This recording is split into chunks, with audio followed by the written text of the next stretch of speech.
I'm doing my part. I'm doing my part. I'm doing my part. I'm doing my part.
I'm doing my part.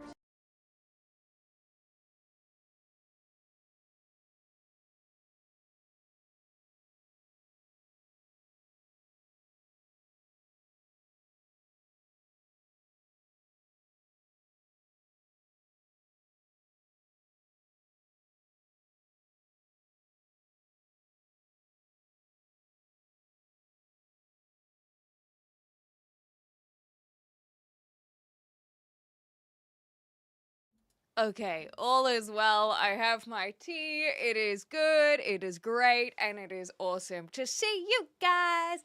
Hello, hello, hello. I hope you're doing well. I have a story to tell. Spill it! Alright, I will spill some tea immediately.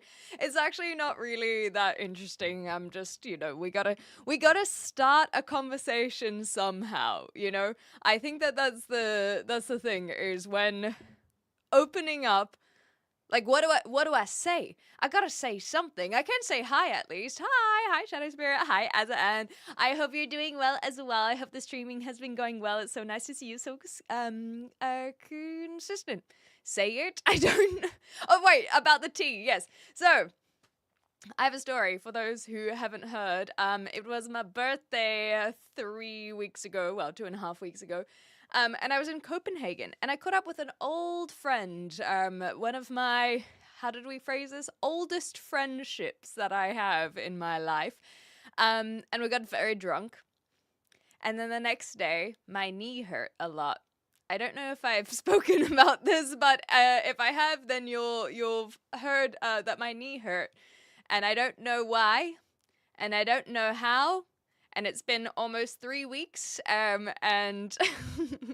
I did consider the fact that maybe I would have to get an X-ray or an ultrasound and see if there was some extra proper damage, but no, I think I'm okay. I think the problem is, and the reason why it's lasted 3 weeks, is just because I am now in my 30s.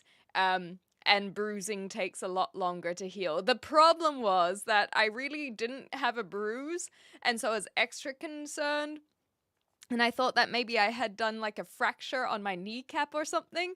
Exactly, Kiwi Man. I think that I may have fallen off the top bunk of my hostel. So I was staying in like a 6-room hostel situation, and I was on the top bunk, and I had to very, very unceremoniously and quickly use the bathroom due to all of the alcohols and what that does to a body, if you catch my drift.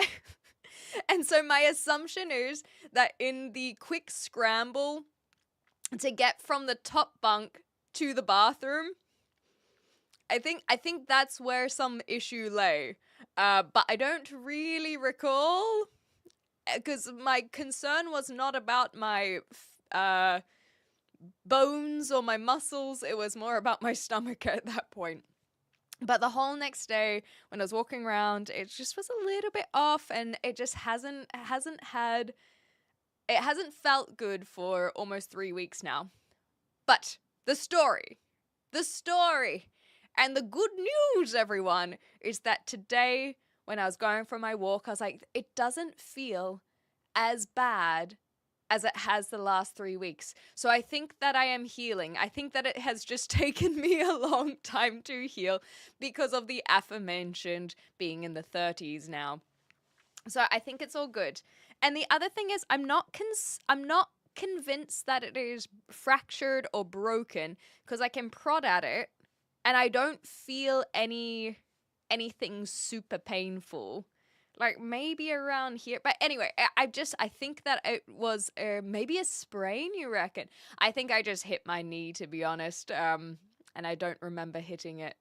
Anyway, I'm well, thank you for asking, Night Warrior. Hi, Meerkats. Hi, Sahid. Good morning. It's just good to have you guys here. I sprained my ankle a year ago. It can hurt for like 2 whole weeks. Had to use a cane and everything. Oh my gosh. And it flared up a couple weeks ago. Yeah, the thing is, this is my problem knee. I was like, oh, did I just find the spot that I damaged accidentally? Maybe. Anyway, this has been my problem knee for 7 years now, so I'm never surprised when it has issues. The Knights of Sprained Knee. Don't worry, I got the reference. You don't have to worry about that one. Morning, Sharp Eye. Hope you're doing well. I leant over a table and somehow hurt my back. My friend, what did she do? It wasn't a dislocate. Maybe it was a sprain as well. But, maybe it was a slip disc in her back or something. I don't know. But she basically did something horrific to her vertebra while sleeping. She's also in her 30s. Ha! Old. Yes, I'm catching up. If it's already a problem, that could be why it took an extra week. Exactly. So I think that I may have torn a ligament. Is that what they call it? Yes. But they never ultrasounded it back when I went to the physio for it. This, like I said, it's about 7 years ago. That phrase has ruined me.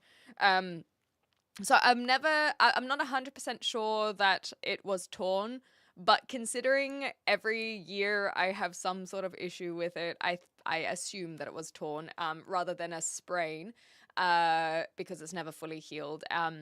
But I think the biggest thing to protect it would be doing, like, I need to get swole, basically, but not so much swole in my legs, swole in my hips and glutes. So I need to start going to the gym and doing some squats. I don't know what exactly the best way to do the muscle building, but I'm sure that anything is better than the nothing that I'm doing right now. A ligament. Hilarious, good one. But anyway, I am just pleased that it is finally on the mend, because I really did think that it was going to be fractured or something that I would have to go to the doctor for. And I've been trying to avoid going to the doctor until I get my proper visa. I don't know why. There's not really a reason for me to do that. You can be on holiday and go to the doctor. There's nothing that stops one from doing that. But there's something in my brain that is like, no, you're only allowed to access the NHS once you have your proper visa and are paying for it. Although maybe New Zealanders have access to it anyway. Do New Zealanders have access to the NHS? A reciprocal healthcare agreement. This allows Kiwis visiting the UK or staying temporarily to receive everything without charge, but not elective or pre-planned procedures. So you can have emergency treatment, necessary medical care that cannot wait until returning home. I don't know what that covers. And then you have to maybe register with someone. But again, that's all stuff that I was planning to do when I got my visa. How to get healthcare. Anyhow, it's fine. I'll figure that out. A point of pride. No, I think it's more my like neat boxes that I like to have where I'm like there's some sort of, it's not a pride thing. It's like a OCD, OCPD, ASD, like it's some sort of trigger where it's like I am so close, hopefully, to becoming to getting my visa here that I may as well just wait for that. I don't know what it is. Compartmentalizing structure. Gosh, that word was not happening. That was just ridiculous. Ridiculous, I tell you. I cannot. That is the brain. We're gonna have to shorten your legs. Well, if it's emergency, then I guess we're gonna have to do it. Anyhow, that'd be like Leif. Thanks for clipping my my terrible pronunciation. One does not. Apparently, I can't read today. I promise you, I've had water. I had a proper night's sleep. I actually went to bed early last night. Oh, welcome. I've had breakfast. I've had food. I don't know why the brain is mush. Nonetheless, one does stop oneself going to the doctors when on holiday, not taking out holiday insurance, which I never do, and from probably assessing what I'm like, never the wisest decision not to take it out. Oopsies. Yeah, so I don't know what it is. I think, yeah, it's this compartmentalizing situation of just feeling like, well, I'm just chilling at the moment, and then I'll sort out all my shit when I am needing to, basically. Nonetheless, maybe I am a little bit hot. I am feeling a bit flustered, I must confess, but maybe that's just because I've been running around. Oh no, I have to pour my milk in my tea. Maybe a big sip of tea will help. Procrastination, perhaps. I mean, there's always an element of that for sure. I know that I, in particular, am very bad at sorting out.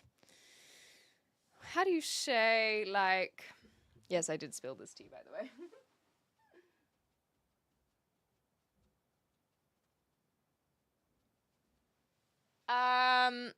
Sorting out life things. Hola, Boba. Hi, Captain. There. So, for example, and maybe it's just like there's some anxiety involved. I know this. I should go get another whole, what do they call them? Crate slab? I don't know what the terminology here is in the UK. I need to go get a whole bunch of Guinness. Why so few? Hilarious. No, so I'm really blanking today. I don't know what's up with my brain. It's just like complete fuzz today. Oh yes, so I I went to hire a vehicle a couple months ago, and they denied me because I didn't have a credit card. Like, I literally just don't own a credit card, and so their policy was that they needed a credit card. They wouldn't take just a simple, or I shouldn't say simple, but they wouldn't take a deposit off a debit card, and that's not been an issue for a long time. I think that it's more recently that I've noticed people being far more strict about having a credit card. But then it means that I get a little bit screwed over. Yeah, I think it's bullshit. I actually know very few people in my immediate peer group that have credit cards. Yeah, and not trusting banks. That's not so much my issue. I've just never needed a credit card.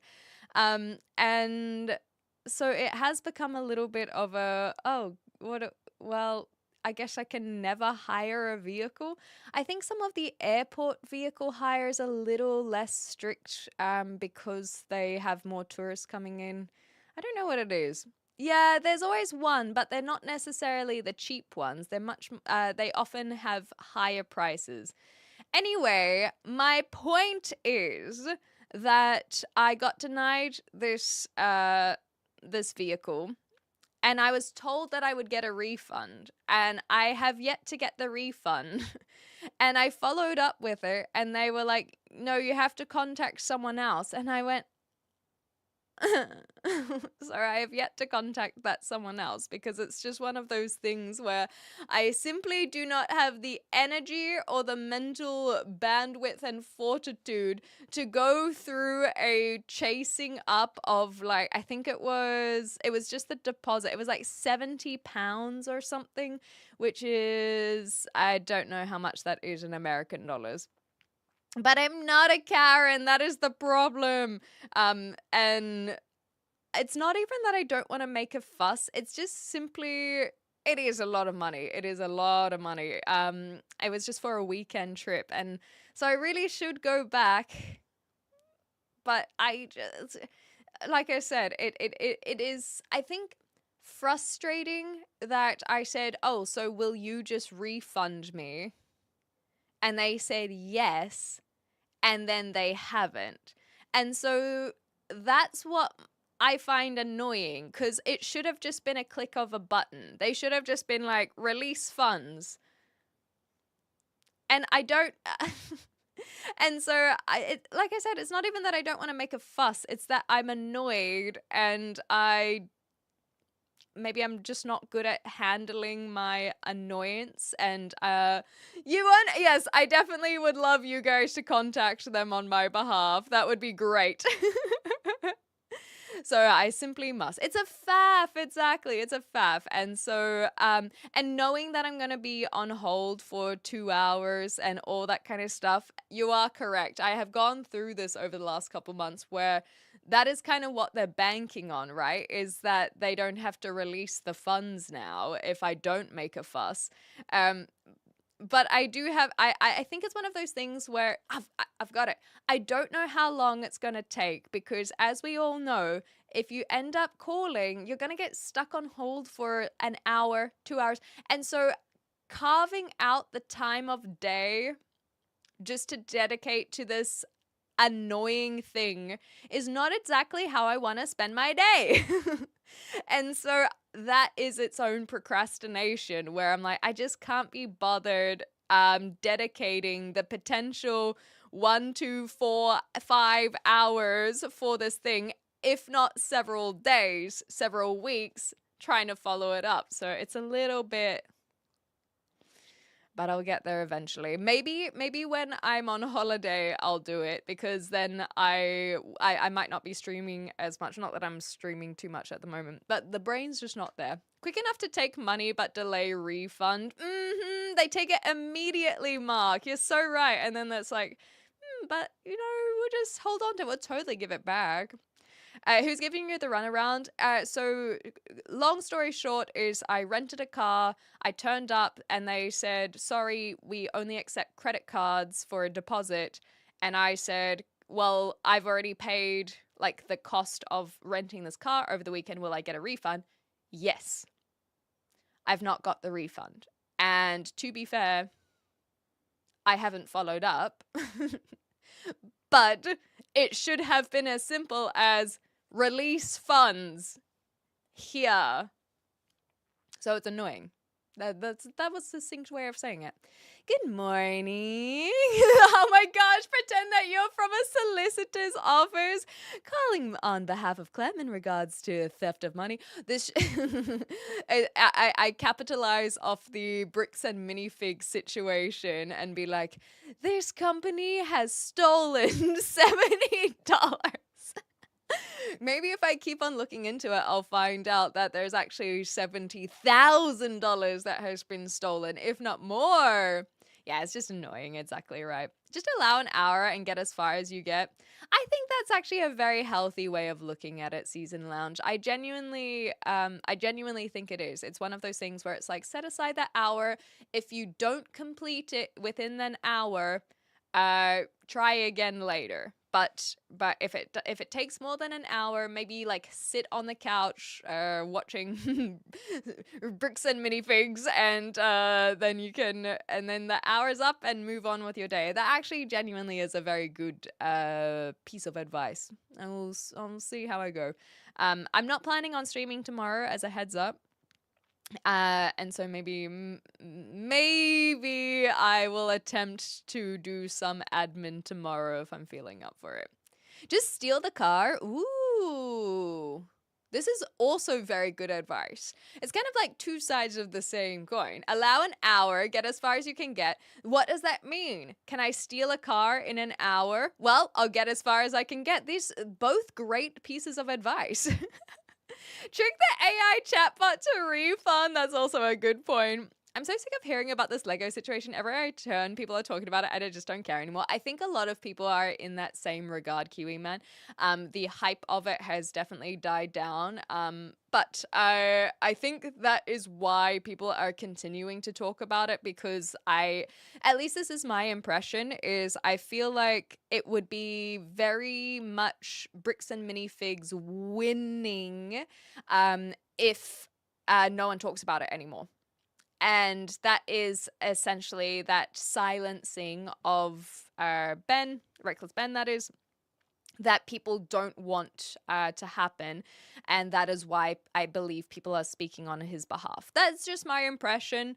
There absolutely will be a capitalization element of it, especially for all of the lawyer YouTubers. They are popping off. I actually don't follow any of the lawyer YouTubers. I've kind of seen them through other people like Moist Critical covering something that's come up on one of their channels, but I haven't followed them specifically or subscribed to them on YouTube specifically. But all of their videos have been recommended to me since the Bricks and Minifigs Lego situation. But yeah, that's kind of just my impression, is that people are trying to continue talking about it since Reckless Ben can't. But I do think that hype is dumb. Died down, sorry. Every party is wrong in that situation, case closed. I still think that the reason why it would be something that is continuing is still like the mystery of where the money is. Like, either it's not so much about Bricks and Minifigs, Reckless Ben, but it's just about Brian getting his money or his Lego sets. That's what will close the case. Is because if the case is closed right now, the whole point of this pursuit is to nothing. It means that he is now lost thousands and thousands of dollars. Might not be hundreds of thousands of dollars, but it is thousands of dollars. Whether that because of just negligence from the, what were they called? The Gormans? Yeah. The whether that because of bad bookkeeping, whether that because of a cover up from Bricks and Minifigs, like that's basically the why this pursuit is continuing. Yes, Reckless Ben lives out his name, but I think that's something that is unfair of the legal system to kind of not help Brian out with. Hello, Goku. How you going? We should all steal cars and load them up with Legos from Bricks and Minifigs in Minecraft, of course. In Minecraft. But yeah, that's kind of my take there. This could be also a beautiful redheaded gift. Clem just really wants us to donate £70 to her, but hoping more than one of us do. No, definitely not. That was my own money that I would just like to get back, preferably. My advice is, even if you heard their name, ask it again and then ask how their day is going. Yes. So actually, just be nice to the person who's trying to help you. There's no new proper Lego news at the moment anyways. I think that the only Lego news is basically that the case is going to federal court. That's kind of the real update. Oh, thank you for the compliment on these overalls. I do like them as well. They're pretty simple. It's just all black except for the trimming. And the trimming just adds a little something. So thanks, Meerkats. I just hope he doesn't get in too much trouble for the stalking charge. Yeah, that's the thing, is if he ends up going to jail or fined or whatever it is for stalking, then I'm not going to try and defend that. That's not my job. But the issue is not so much to me about how Ben has handled it. It's more about how this guy doesn't have his Lego. We should all. Oh yeah, that's Top Dog Law. What you gonna do when the dog chases you? Oh, I don't know that one's. I don't know if that's a YouTube channel or if it's a play on words on a song. What you gonna do? What you gonna do when they come for I'm you? doing my part. Sometimes that's just how things go, but that's, I think, why this has gotten so much attention, is because that is how things go all the time. People are just priced out of the ability to do anything, and I don't think that that is a fair or just legal system. If people are not able to get what they are owed because they cannot afford it, that is not fair whatsoever. That is like the definition of unfair. And so that in itself, I think, can be important to cover and discuss. And I'm happy for people to shed light on that. The stuff about the cops being corrupt, if you want to use that word, like, it's all of these things suck ass. But to me, the core element of it is that I think that people should be mad and should be upset at the fact that this should have been handled legally and through the legal systems and through the legal courts, and it's not able to be done because of the unfairness of the legal system. Thank you, Buffa. Thank you. That is why I like to stream up here. It's up in an attic. Thank you for the hydrate.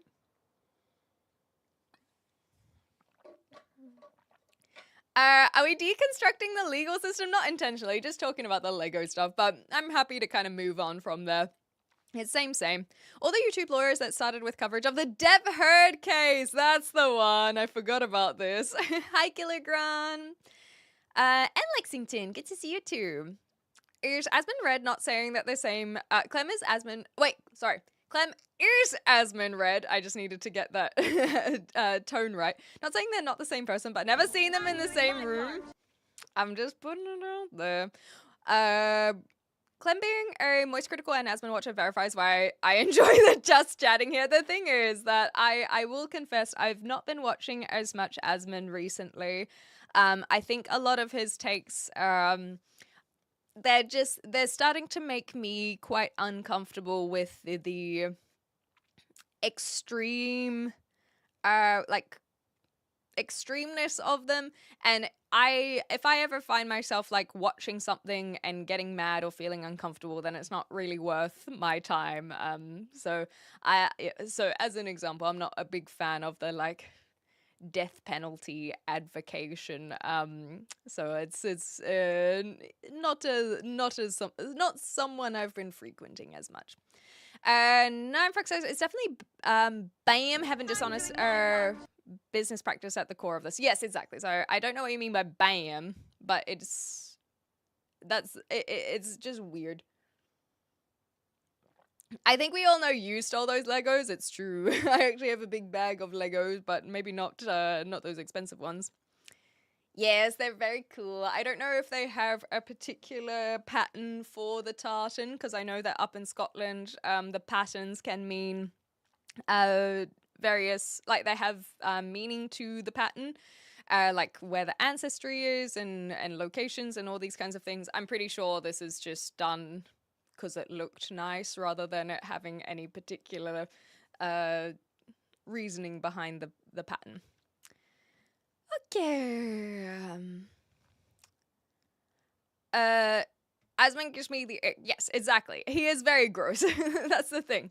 Yeah, Hassan I stopped watching ages and ages and ages ago, for basically the same reasons. There were some things that and I'll admit this, I genuinely found him entertaining when he'd watch, I find people who do react content quite fun. And so when he was doing that kind of stuff, I'd watch every now and again.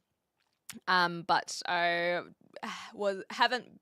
I don't agree with how he talks about a lot of global political stuff. And so it is. That's why I moved away.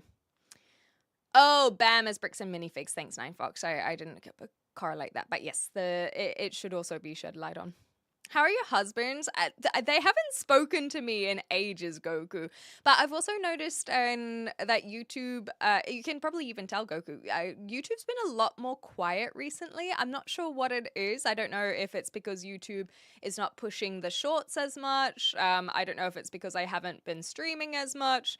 But the simple fact is that without the mass exposure, we don't have as much of the mass trolls or inappropriate comments. Do you think Asman believes his takes are it said for shock value? I think that he does believe them, but he is happy to share them for the shock value reaction. That's kind of my opinion. But what I will give to Asmongold is he does seem like someone who is willing to change his opinions. But unfortunately, I think I relate to this a little bit too hard, is that I think he's a man of logic. So he has his opinions, he has his feelings, and this is my parasocial take on it. And so for me, I have my opinions and values, or whatever you want to call them, but if someone can give me a sound argument as to why there could be another, like there's another way, another perspective, another, like that's basically what changes my opinion, where if people are just sharing their feeling or sharing their opinion, that doesn't necessarily change mine. I like hearing it because it shows me other perspectives, and I think it's really important to see and understand where a lot of different perspectives are coming from. But it doesn't necessarily change my mind. But a sound argument does, and I must confess that there are very few people out there who give sound arguments. And so I will give him that credit. I will not. I have watched a lot more Asman than I've watched Hassan's, but I haven't seen quite the same willingness to like change opinion, I guess. I don't know. Like I said, it's a inconsequential thing to even be discussing, to be honest. Thanks for the lurk, by the way, Zirak. I really do appreciate it. Much of Tartan law was made up by Queen Victoria. Surely that's not true. I think that the Tartan law, and also George, thank you for the follow. I thought that the up in Scotland they have a very particular culture around tartans. I don't know, Sean, if you have anything to add to that yourself. The only bricks and minifigs I care are about behind you. Bricks and the minifigs with the Pokemon. That's so cute. I love that. Thank you, Kiwi man. You aren't hitting all the creeps anymore? Ah, yeah, maybe that's what it is. YouTuber, like, okay, this lady clearly does not do well in the, I don't know, the simping categories. I don't know what it is, but as if we continue to be consistent with live streams again, then YouTube's algorithm will pick us up. Hi Julian, how you going? It's kind of invented in 1700s. Tartans didn't exist before that. I suppose just the ability to make tartan and just any fabrics, right? Yeah, I just don't know much about it. I'm a believer that if it's illegal for an individual to kill, the government should abide by the same laws. Yes, yeah. That's kind of how I feel as well. Even how much some people deserve it. And I think for me, yeah, so that's kind of where I've never advocated for anyone to watch Asmongold, to be fair, but I'm not going to be someone who denies that I watch him. I think the same way where I would say if there are a lot of guys in the community. I wouldn't say, hey, you should watch this YouTuber because they are a makeup tutorialist and they're really funny and cool. That's not necessarily going to be something that I advocate for people that I don't think will appreciate it. And so I've not advocated for people to watch the same people that I watch, I guess. That being said, that there are reasons why I move away, and I'm starting to move away. How's your night going? Well, it's actually not even started. Ha ha ha. No, it's only midday for me here in the UK. What was the short on different? So what was the short on different? Oh, okay. So what I think you are asking, Leprechaun, is my previous live stream was, did you notice anything different? That I think that's what you're referencing. And the difference is that I got my hair cut. So I don't know if you're referring to like an actual, 1 minute short, but if you're talking about the live stream that's called did you notice anything different? I got my hair cut. So that's it's basically meant to just be a reference to how so many women, at least there was a lot of comedic commentary on like, oh, women go get their haircuts and then ask if you notice anything different, but it looks exactly the same. So I was like, didn't notice anything different. Yeah, the AI model got an update. That's the one. The hand swap with the tea really frightened me. I was sure you're gonna drop the mug, my big old mug. One day, probably. Government's never gonna see it like that if they do want to go to war. Yeah, which some clearly do. I saw this very cute content creator, and she was talking about how there are a lot of quote unquote equalitists who are like, well, if you're happy for men to get drafted into war, are you happy for women to get drafted into war? And it's meant to be this like gotcha. And she's like, no, I don't think women should get drafted into war. But do you know why? Because I don't think men should get drafted into war either. And then she just goes on about, and it's meant to be somewhat comedic. And so I don't want you guys to now try and say, oh, but that's not how war works, blah, blah, blah. It's meant to be somewhat comedic. But then she just goes on about how, why can't politicians just be fucking mature and sit down and have a conversation about things rather than having to bring us to war? And I'm like, yes, yes, please go just talk it out. Why do you have to now with the ego send people that you're not even going into the war yourself. You're sending others to fight it for you. Anyway, so it was a good little like slay girl, slay. I literally watch makeup over Asmongold. Exactly. And so that's what I mean is I have never advocated for it. I know that a lot of people don't like his stuff. I personally wouldn't say that I enjoy watching his content. I think that he can be very humorous if it's not political. I actually can, and see, this is what I mean. This is why I am Asmon Red. Because unfortunately, not only do we look similar, but I do have a lot of relatability in how we think, not what we think, but how we think. And so there's so many parts of me that I'm like, I really should make the Asmon Girl channel and just kind of comment on his commentary. Because I think I would keep very like level-headed. And I think I would just show what I mean about his content and then just say, hey, can I get clarification on this? And let him kind of figure out his own inconsistencies. But anyway, I don't want to confess just how similar he and I are. Hi, Marcus. Good morning, Phil, as well. Oh yes, Boba. It's so funny that you do this repost about GTA 6, so I will answer it. I've been thinking about it all day because I actually did read that comment yesterday, and I think just how things went, it didn't feel like I wasn't in the I'm flow doing my to part. now discuss it. But I ended stream and I was like, oh man, I forgot to go back to the GTA 6 comment. So I have been thinking about it.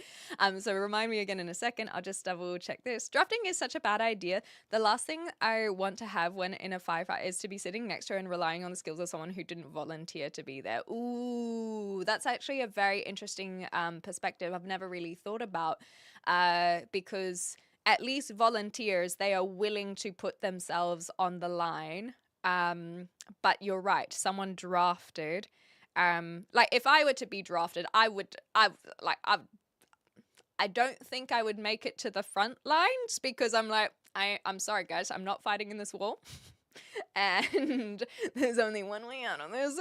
I am not someone who you'd want to be fighting in the war for exactly that reason. Is I wouldn't have the loyalty to the country. I wouldn't have the bravery to hold a gun or any weaponry.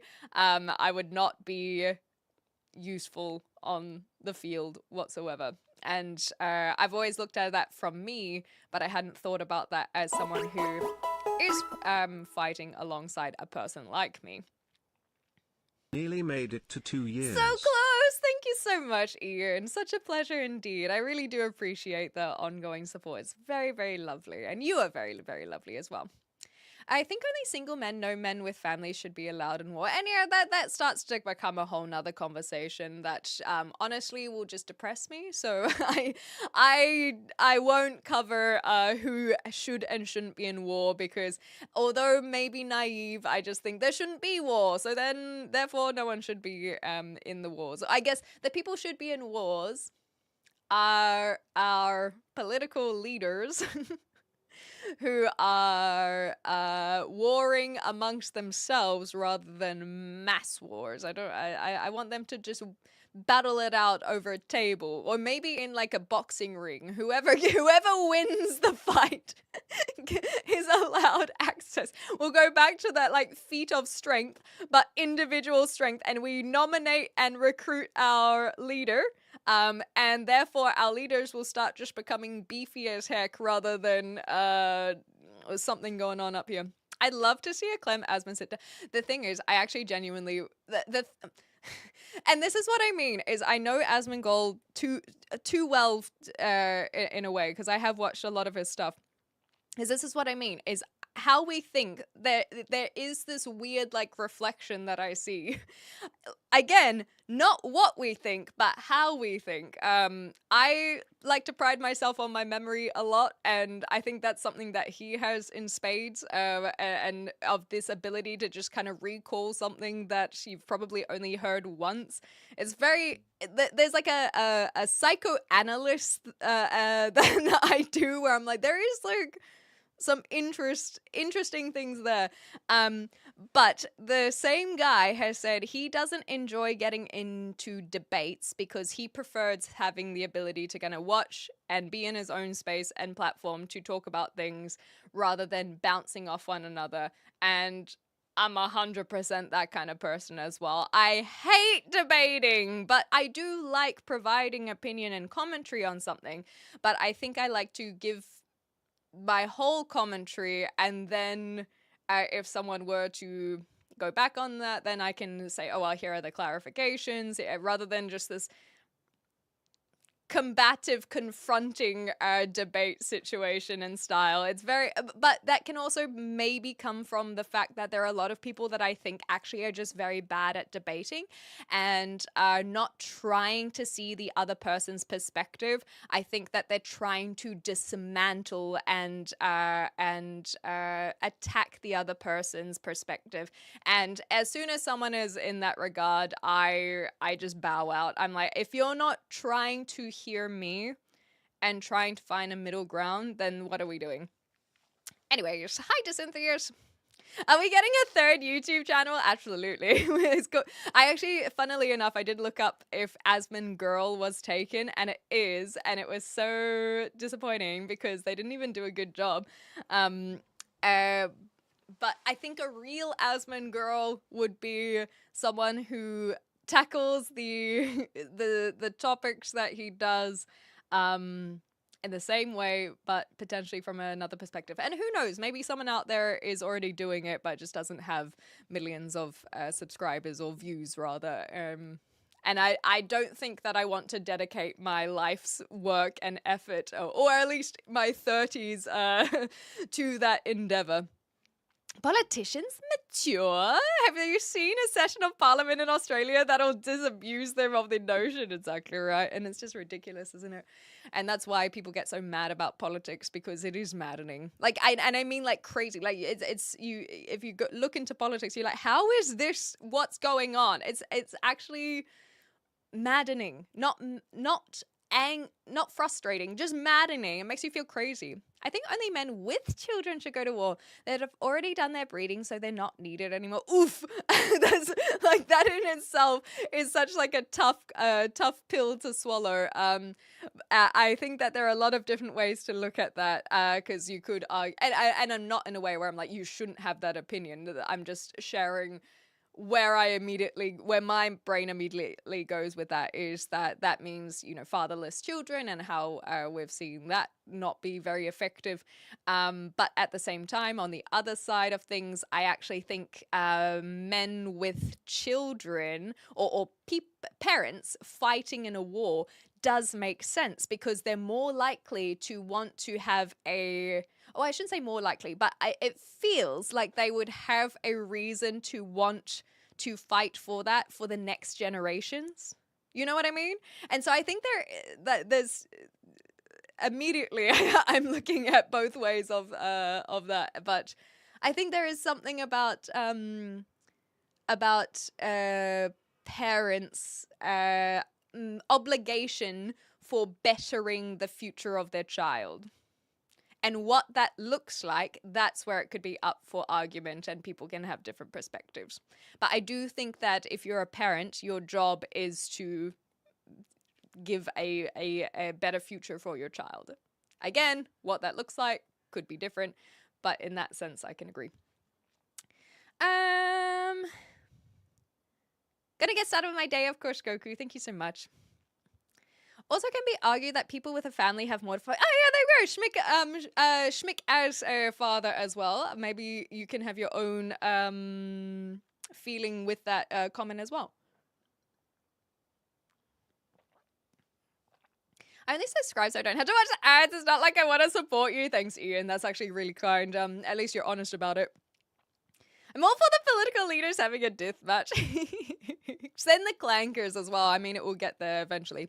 I can't be drafting first when I've had with diabetes. Oh, you can't be drafted because you have diabetes. I didn't realize diabetes would. Well, I guess I don't have diabetes, so I wouldn't necessarily understand how debilitating that can be. I guess having to inject yourself would not necessarily be something they want to have to worry their soldiers doing. Oh my gosh. Also, hello everyone. I'm from New Zealand. Thanks, YouTubers who are popping in. So, welcome on in.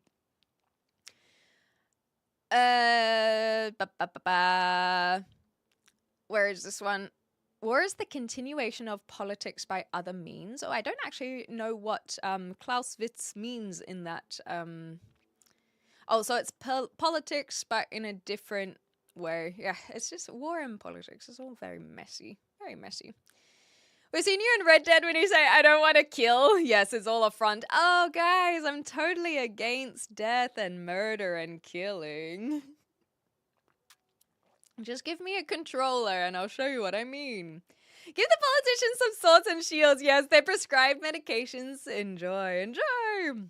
Yeah, sit down and not debate. See, Kiwi Man gets it. No, I do appreciate the attention to detail with your wording.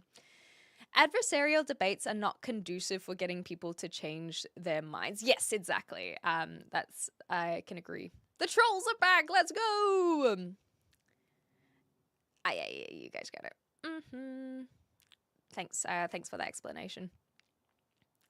I'm technically streaming on 3 platforms. Actually, I might be able to add a 4th soon. Twitch has just announced that they are rolling out vertical streams on, especially for mobile, to everyone. I think that you had to sign up for the beta trials to be able to do the vertical streaming on Twitch, but it's I saw on Instagram literally this morning that it seems like they're rolling that out, so I might look into it, because if I already have a vertical stream on YouTube, then it's literally just a button switch, or it should just be a button switch to have that on YouTube. So therefore, if you guys watch on Twitch on a mobile, then you'll be able to have a nicer format. Is this where we support the anti-ad campaign? Clean sweat. That's adorable. Thank you, Killer Grunt. I really do appreciate it. Thanks, guys, for the support. It really does go a long way, and it makes me feel very emotional. And I'm trying not to get emotional about it, but it really does warm my heart, truly. Hi, John Roberts.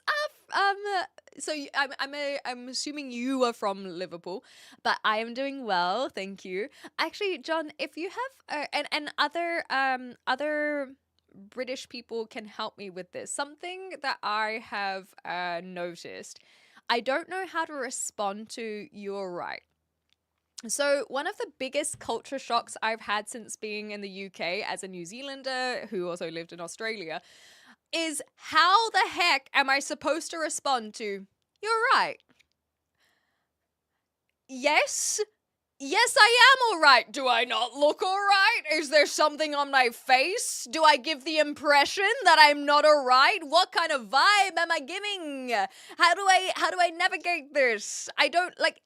What's wrong with me for you to ask you all right? Yes, I am all right. Okay. Stop asking. Just say all right back, and only that. No, you can't. What? You're right. All right. Look, no, that does not make any sense. It doesn't make sense whatsoever. It's a greeting. Yeah, but then, so do I say like, yeah, good? He's correct. You just say all right. All right. So then it's just meant to be a greeting. It still doesn't make sense to me, I'm telling you. I am all right. Yeah, but I was before you asked. Not anymore. Now I have crippling anxiety and self-consciousness because I feel like I'm not all right energy. I was all right. Do I have retching bitch face is what I was going to say. Retching bitch face. Do I have resting bitch face? Or do I have I'm not all right resting face? That's my culture shock. So, you're right. All right. Oh, gosh. No, I'll have to take your word for it. I believe you. It catches me off guard every single time. See you later, Grady. I did see you pop in, and it was good to see you. Thank you for saying I'm looking fly. Can we get a close-up on the tartan? Yes, yeah, I'll get that in a second. My life's a mess, yeah. G'day to Lai as well. Kia ora vibes. Good to have you here. When Aussies go, how's it going? We don't really care. Yeah, how's it gone? How's it gone? And so when an Aussie says how's it going, you can say, yeah, good. So I guess when it's like, you're right. Yeah, good. Good, thanks. But now I know. All right. You're all right. All right. I'm all right. You're all right. All right. Break down in tears and say no. That's what I'm thinking as well. Hi, James. It's not are you all right? It's y'all right. It's a hello. Howdy. How do you do? I think it is kind of like how do you do? Howdy. Yeah, they're not really asking, but I think that's why it catches me off guard. In America, hey, how are you can be responded with, hey, all right, good, how are you? Yeah, exactly. How are you? How do you do? Good, thank you. How art thou? How fucking dare you question my state of sanity currently is the appropriate response. I mean, that's what I've been using this whole time, but I will continue to use it then. That is true, July. Happy July to July. My resting bitch face is still a smile. Yeah, I definitely don't have resting bitch face. The thing is, like, I can't even pretend to do a resting face on the stream because it just makes me laugh. I had retching bitch face in the hostel. That's 100% true. Just like Audu, I don't know what you're saying. Audu or howdy, maybe? I'm not asking how you're doing. I'm saying hello. Hello from Bali. That's so exciting. Thank you so much for popping in. One love. This cracks me up. Well, your people did this to me, MH. Yeah, but now I'm learning it. You're not asking how are you. You're saying, you alright? I think that the Northerners, I felt like they said it more than down south. So I spent a month in Manchester and just time up north in general, and I noticed way more people saying it up there. I'm now based in Southampton. And yeah, I don't hear it as much, but I did hear it when I went to the cafe the other day, and I was like, oh, my PTSD. And I remember thinking this because the barista asked, "You're right," and then someone said, "Yeah, good," and I was like, is that how I'm supposed to respond? Is that what this exchange is meant to be? I finally am seeing it in the wild. And I was sitting in the line getting ready to order my coffee. I was like, I really hope that I don't get that person. I don't want them to ask me, you're right. I don't know how to, I don't want to try and emulate what I just witnessed. Because what if that was just, they couldn't hear them properly and they just automatically were saying, yeah, good, thanks, give me coffee.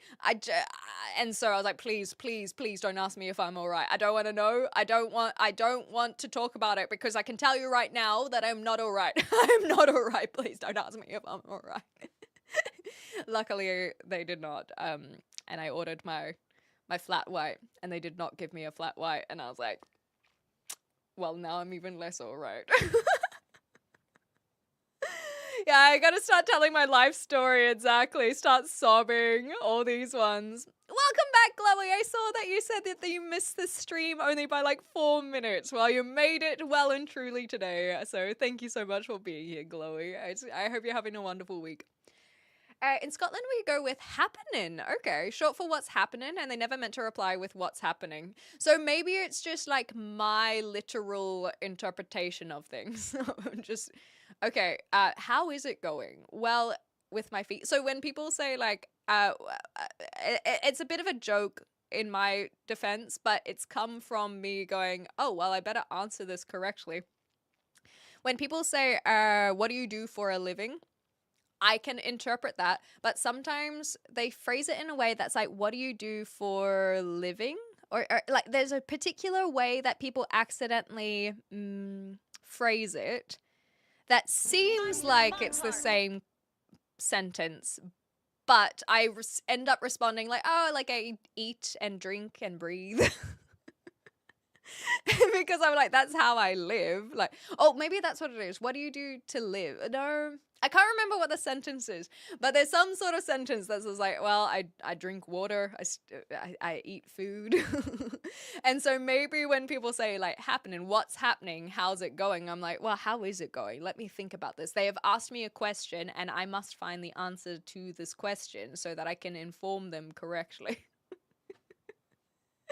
Ridiculous. I know. The horses run free there. You should check it out. Oh, I missed which one that one is, MH, but I'll read through chat and maybe I'll get the context. Okay, you're in England. The appropriate answer, according to Bill Bailey, is not too bad, all things considered. Okay.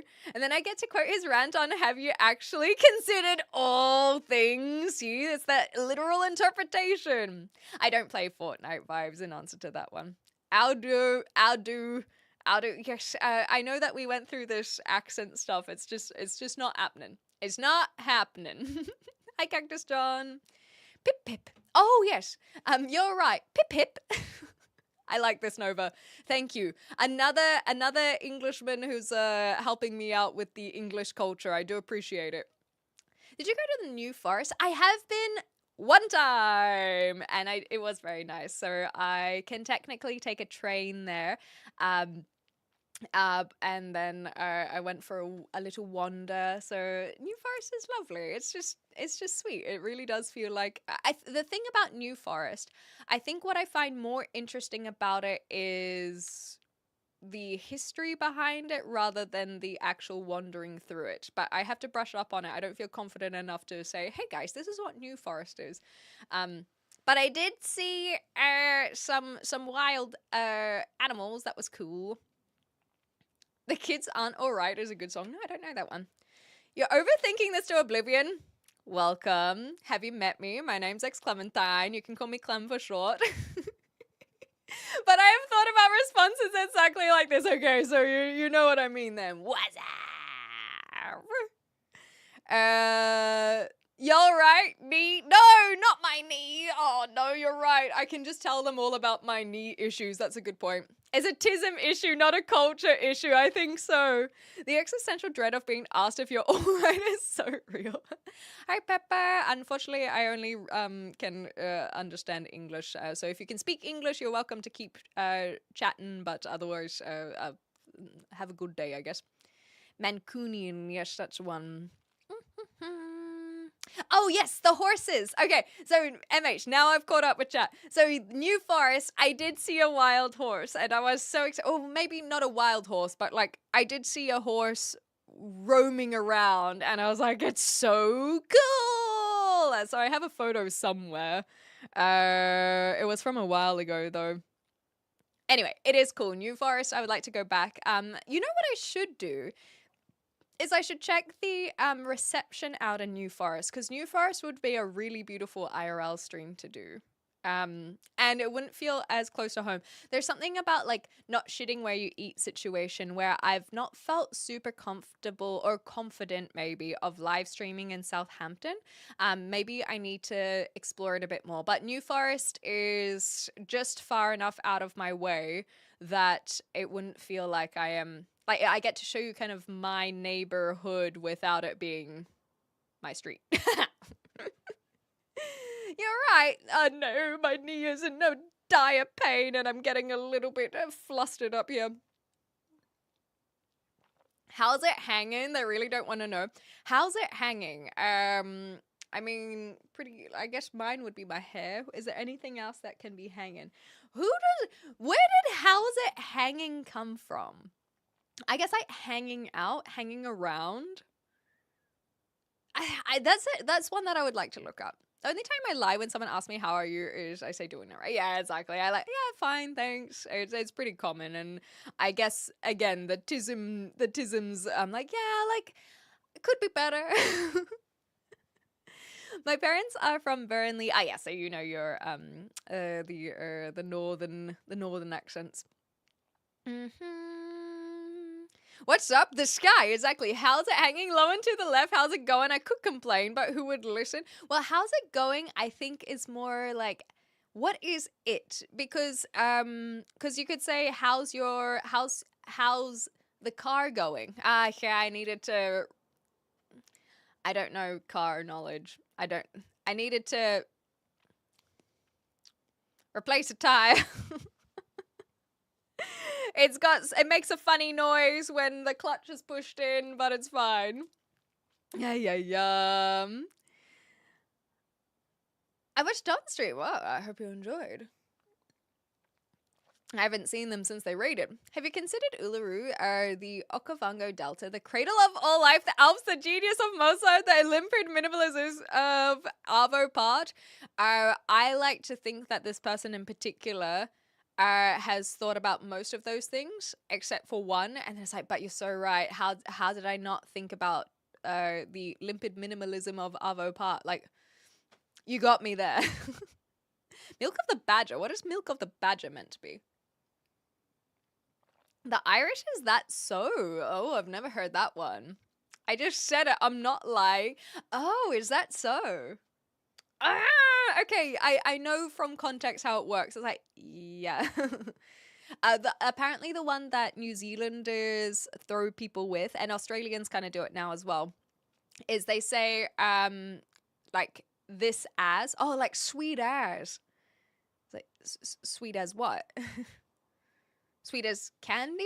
Like sweet as as sweet as what? Like what do you mean? Not sweet ass, because they also say like, oh, that's like cool as. Yeah, that's cool as. Cool as what?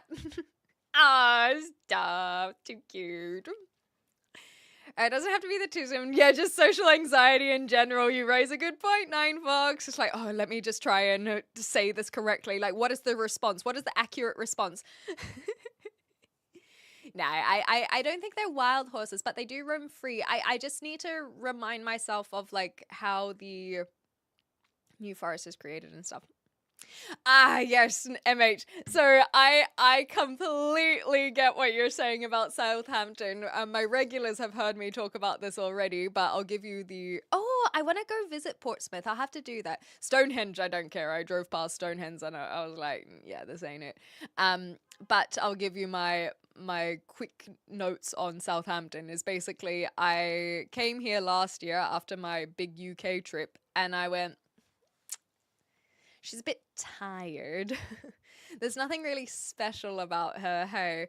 But actually living in Southampton, I do like it here. It's very quiet. I was trying to say quaint and quiet at the same time. It's very quiet and quaint. It's very safe. Henry Novak stuff aside, even honestly, even if you actually look at the riots that happened from that, it was no Belfast. It actually was pretty, in all things considered, civilized. Like it sucked that there are people combating in the police and all these kinds of things. But if you actually watch the footage, there wasn't really any property damage.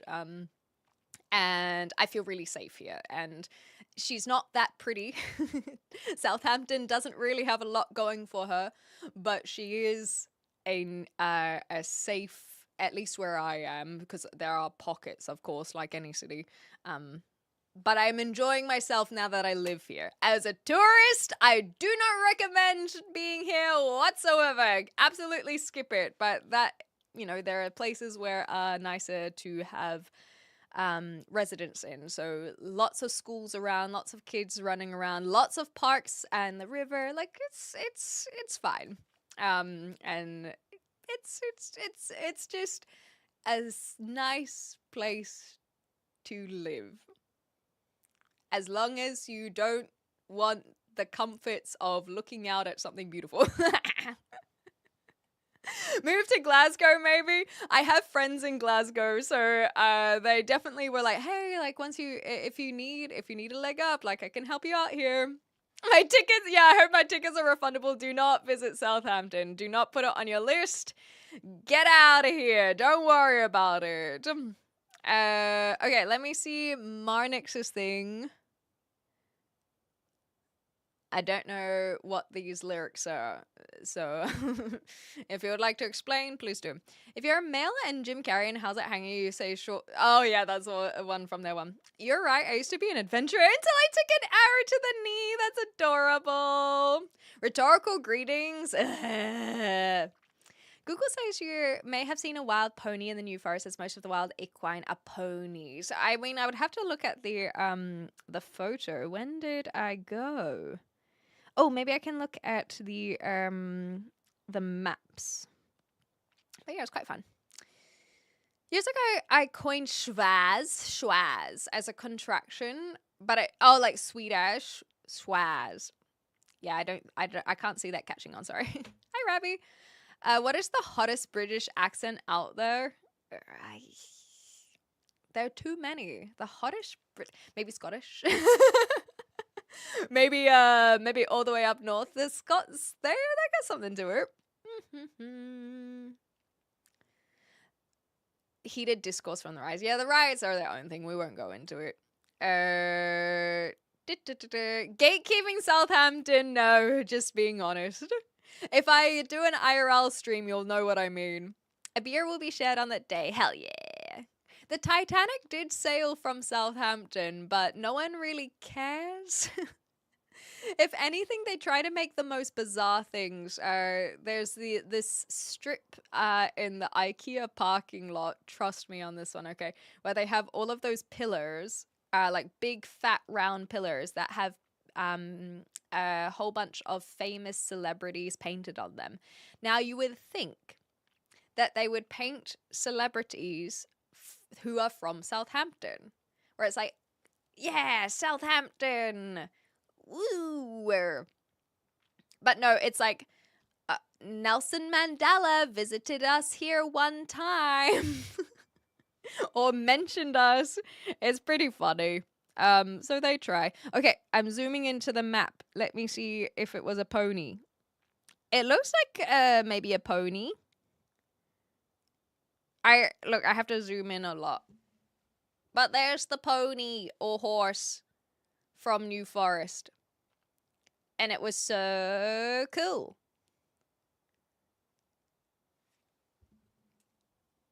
Wait, what, Kiwi Man? What is this? Oh, Lily, it's just Red Dead Redemption 2. Nothing exciting, unfortunately. Hi, Crossbow! Which Scottish? That's a good point. I don't know the Scots dialects well enough. You know it! Oh my gosh! So I'm guessing you've spent time in Southampton then. It's giving pony. I don't know how to tell a pony from a horse. I must confess. Yeah, no, this one is actually me this time, Sean. It's I was a good how far away would I have been from this guy? Maybe 20 meters away, which is about 60 feet, maybe a little bit closer. Yeah, maybe 50 feet, 15 meters ish. So it was, in the grand scheme of things, very close to be to such a wild animal. But I don't like being too close. There are a lot of people who, for the novelty, try to get as close to an animal as possible. I, however, an actual animal lover.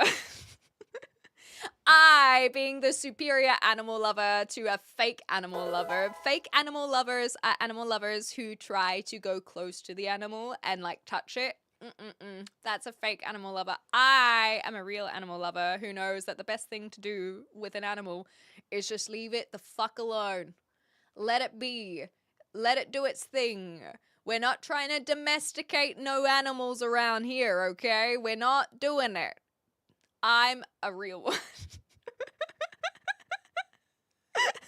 place in my stomach. Yeah, you really love it then. So anyway, yeah, I need to leave the horses alone because of my Red Dead track record, 100%. Anyway, I'll put that in the Discord and you guys can, I'll do it now, otherwise I will forget.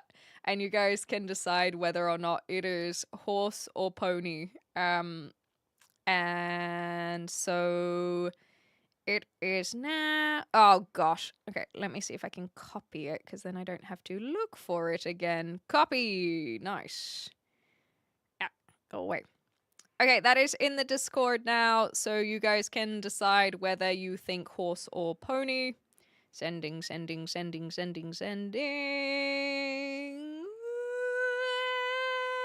Done. And that's in New Forest. New Forest is a forest. It's basically, is it reclaimed land? I have to look it up now. New Forest, I'll say UK. Animal has laid waste to many a drum set.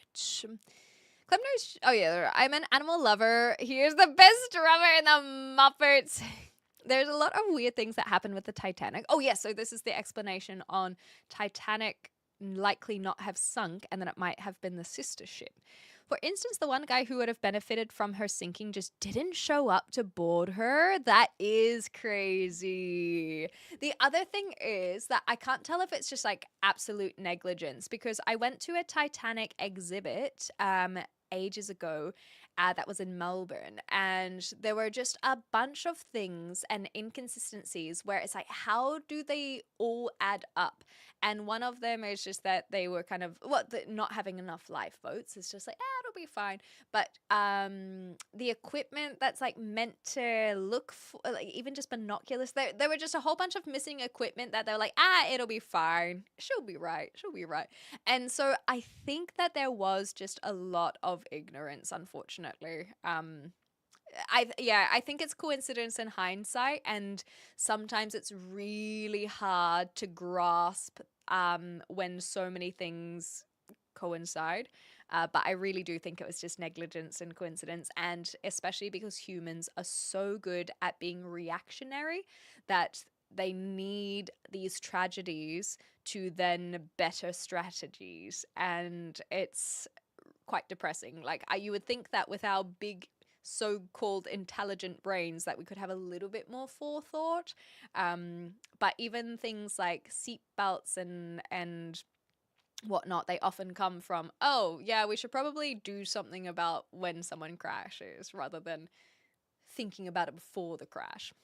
Do you know the song Solid Rock? No, I don't think I know that one. Sorry, Random Queen. That's nature. Even in New Zealand, we don't touch it unless it comes up to you. Yes, exactly. If it's a naughty alpine bird, hide your shit. Shoo, shoo, shoo, little girl. Sister ship, mothership, it was aliens. Now we're talking, see, mama. Now we're talking. I'm predicting the horse pony debate goes viral. Right, no, that's a horse. That's a pony. It's like the black and blue versus white and gold dress, or Yanny Laurel. This is the new one, horse or pony. As in loves everything about the Titanic. Not that he has a huge nerd. Well, he is, yeah. I assure you, she'll sink. You can learn from history or be doomed to repeat it. That is what they say. Hi, Marys. How you going? The structure and portholes of the ship that left port matches closer to the sister ship than the actual Titanic. That's fascinating. In some of the photos from when she was docked, there's some strange-looking anomalies on the part of the hull that hit the iceberg.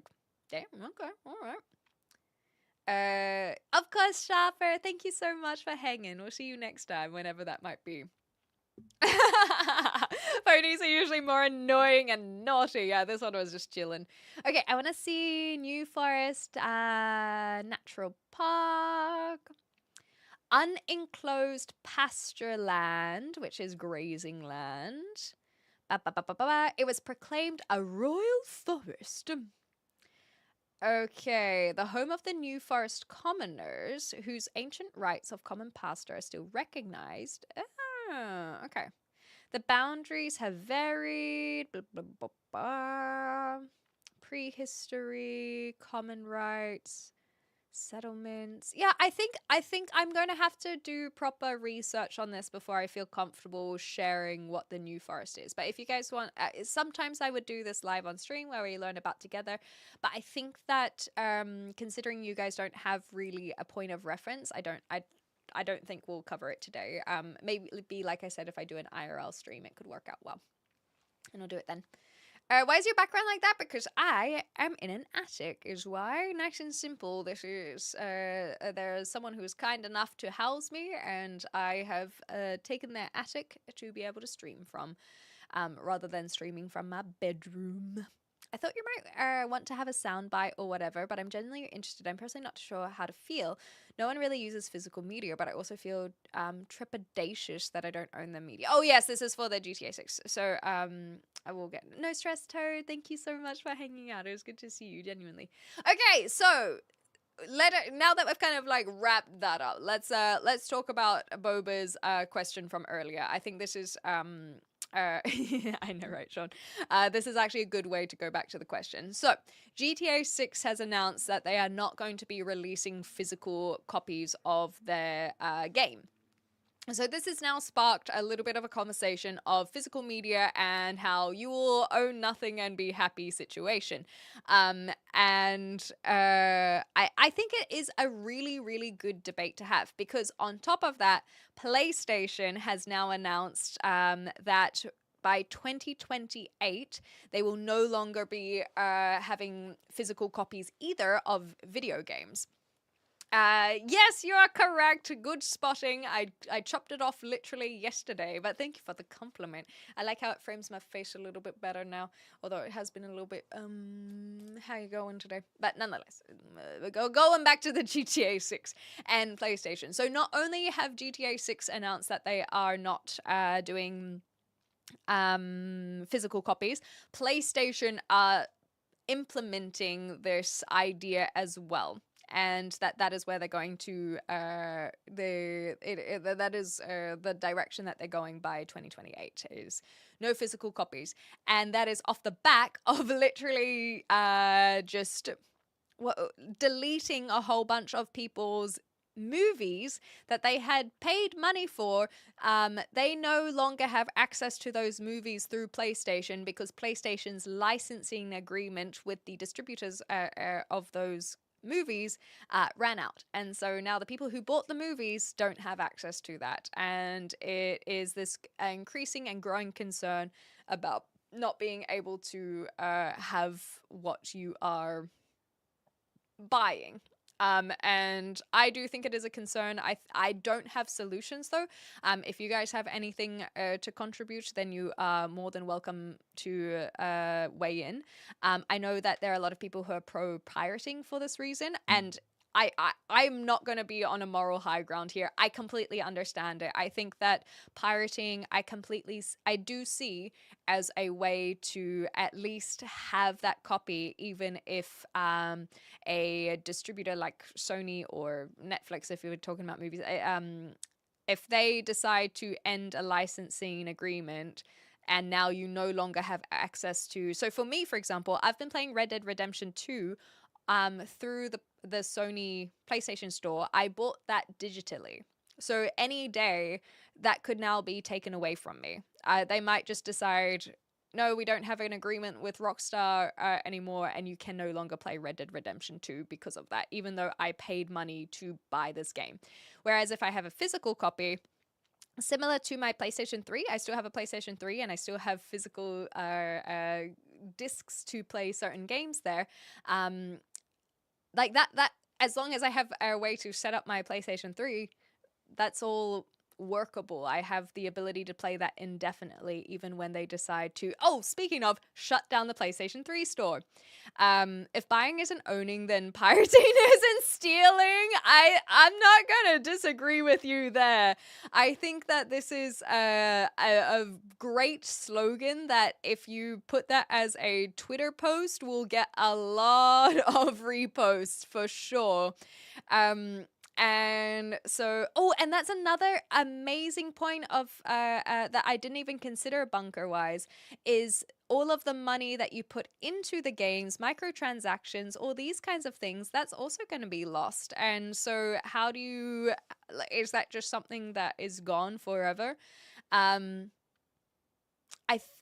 It is a growing concern, and one that I am not very well versed in, I will confess. I think that the Stop Killing Games movement is a great thing, but I don't have the knowledge to know what to do about this. All I can do is complain, and trust me, I will complain. But I'm hoping that someone who is smarter than I am will be able to, or at least in this regard, be able to come up with a really good solution. And I think Stop Killing Games are trying to do that. So keep on trying to keep an eye out for that and follow that. And yeah, if pirating is your solution, like I said, I'm not going to have a moral high ground on that. I just get it. That's all there is to it.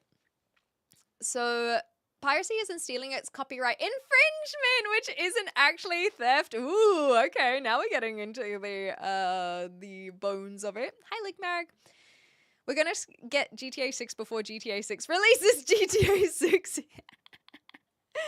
I thought not selling physical copies is great because of the plastic, but they do sell the box, just not with a disc. Yeah, exactly. And so that's the other thing that's stupid about GTA 6 in particular, is why sell a box with a code? Like that it's ridiculous.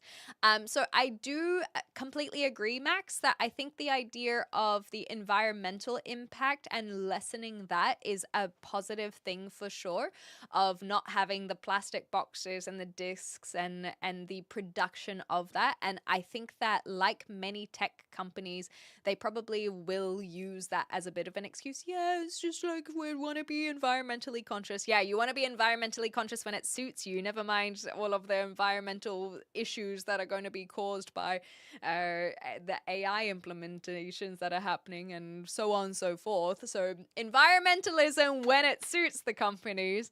But that's not the point. The point is that I don't think that there needs to be a physical disc so much, but somehow, like pirating, I guess, having a forever version, whether that on like a hard drive, like I said, I don't have the solution. I don't think it needs to be a disc. I don't know if maybe so for example, Nintendo have the little cartridges. I don't know if that would be a way to go about it. Is like, hey, here's like a USB stick, where that is the game. You can lessen. It doesn't have to be physical copies of a disc. It could be physical copies of like a hard drive or something that can be read. So at least there's something going on, or maybe the ability to redeem that. So you can choose. So for example, if I buy Red Dead on my PlayStation, I have a code that I can then redeem it if they decide that they're going to lose support for it. I don't know, but that is why I said I think that having someone, some movement like Stop Killing Games is a good one, and hopefully they will have some solutions from that. I just don't have them myself. On vinyl, now we're talking, and then it will create its own like market of trying to have vinyls. Imagine having vinyl collection here, but instead of music and albums, it's video games. That's kind of cute. I thought you might have. Oh yeah, the soundbite. Blah, blah, blah. I also feel trepidatious that I don't own the media, and there has been cases where digital games have been made unavailable even after paying for it. And I think that is where a lot of this concern is coming from, for sure. Now that all our media is digital, we've lost the hardware in consumer products. Yes, and that's true. We're not having the reading hardware for sure. Hi, John. We do indeed have several Aussies in the community, John, just to answer that on your behalf. A couple of the mods are Aussies as well. I myself am from New Zealand, but it's just good to have you here. Poor FIFA players spend thousands each year, which vanishes the next year. And so I don't know if that's something that you just accept with it. I don't know. I'm not someone who spends on microtransactions. So it's, again, another thing that I don't really have solutions for. If I bought the game or movie, I find nothing wrong with having backups or pirated copies. I'm supporting it still. I'm just asking for convenience. Yes, exactly. And then the ability to continue it after life as well. I was joking, to be fair, but it's still a good point, even if it was a joke. If I transferred my GTA 5 money to my bank account, I would be as rich as Elon Musk. I was like, God damn it, if only I had the control to not spend so much on GTA 5. Copying something is not illegal, but distributing copied things with others or making money off the pirated item is illegal. Fascinating. So, distributing copied things with other. Okay. So technically, you would be able to copy your own. I'm just using Red Dead because that's what I'm playing at the moment, but you can go to anything. So you could copy Red Dead and have a pirated copy of Red Dead, but I bought it. But as long as I am not distributing the copy of Red Dead, because that means other people who would be pirating it did not buy it, and therefore they are not allowed that copy because they didn't buy it. So it's not theft in that regard. They just my brain's starting to hurt. They didn't steal it. They just have it. Okay, I think I lost my own analogy there. Hi, Rafi, by the way. I feel sorry for people who are in environments without internet connections. Yes, yeah, for sure. But that's what people are trying to work on as well. Hey, hi, professional troll. How you going? Discs are much cheaper than cartridges or USBs. Ah, is that why they use the discs? Okay, brilliant. Different countries also have different laws. That's a good point as well. Code in a box would only last 3 to 5 years more. Same thing happened with PC games 15 years ago. Damn, that's a good point. Now that, oh yes, the drives. The laws need to catch up with the 21st century. Amen. It's like borrowing a book from a library, scanning it into the computer to print out and put on yourself. Not illegal, but selling the copies are illegal. And so, but I guess it's not like borrowing a library from a book. It's more, I don't think borrowing the library is correct because you don't own the book if you are borrowing it. But if you bought a book from a bookstore and then you create a copy of that and then you lend your book to your friend, your copy is not illegal. I think maybe. This is why there are lawyers who work in this industry. Hi, Itchy. What's up? Happy to have you here. Here's the solution. Just keep media always available. Stop taking it away. Yeah, and that's why I say Stop Killing Games is a good movement, and hopefully they will have something that comes out of that. I hate not being able to physically touch the things I own or pay for, hence why I don't trust banks as well. I'm not going to disagree with you there. I think that people feel similarly about Kindles, where it's like it doesn't beat the feeling of having a book in your hand. Weird how all these companies probably grew up with shareware risks back in the day. I must confess that I think I'm a little bit young to know shareware. Like the idea of it, I know I've heard the word, or maybe I just don't know tech well enough. But shareware risks like that, you might have to explain that one very layman's terms. Aye, matey, we are indeed. Well, some of us are pirates. I'm more of a I work on the poop deck. I have my captain. My captain. I am not the pirate. Well, I guess is a pirate's crew. Are they all pirates? Hi, Peter. We're just talking about not owning physical media anymore. Ahoy. Yeah, the redistribution is the illegality. They're all pirates. Darn. Darn, I guess I am a pirate then. I definitely have my captain, and then I'm just like someone who, cleans the poop deck. Even the pirate, even the parrot is a pirate. I like it. All right. So in that case, we are pirates, even if we have a small role on the ship. You're buying a license to personally play the game, not give it to others for them to play, though it is contentious whether you're allowed to let others play your game. And see, what I will say is this is why I have no issues with running Discord movie nights. Because, for example, if I could invite you to my house, all of you, I'm sure some of you, I theoretically, so see, this is the tisms being like, I'm being too literal. Gotta stop that. If one were to have a movie like at their thank you, Kiwi Man, at their house, they can invite people to watch the movie. That's not illegal. And so therefore, in my brain, Discord movie nights are not illegal. Because it's just a new way of watching movies with friends. How one acquires the movies, you could be in some hot sauce or whatever. I don't know why I said hot sauce. But that's how I look at Discord movie nights. And maybe I'm wrong about that. As long as you're not making money off it, maybe. I actually don't watch or read One Piece, so I have no opinions on it currently. I'm not sharing it. God damn it, Kiwi Man, you got us there. I don't know if other people feel the same way. They don't write in big letter that you're renting a license. They write buy. Yes. And so I think, ooh, even you've read, when you say page 69, it does feel like you might be trolling. But I'll take your word that 69 is the actual page in the EULA. But it does feel like it's a troll.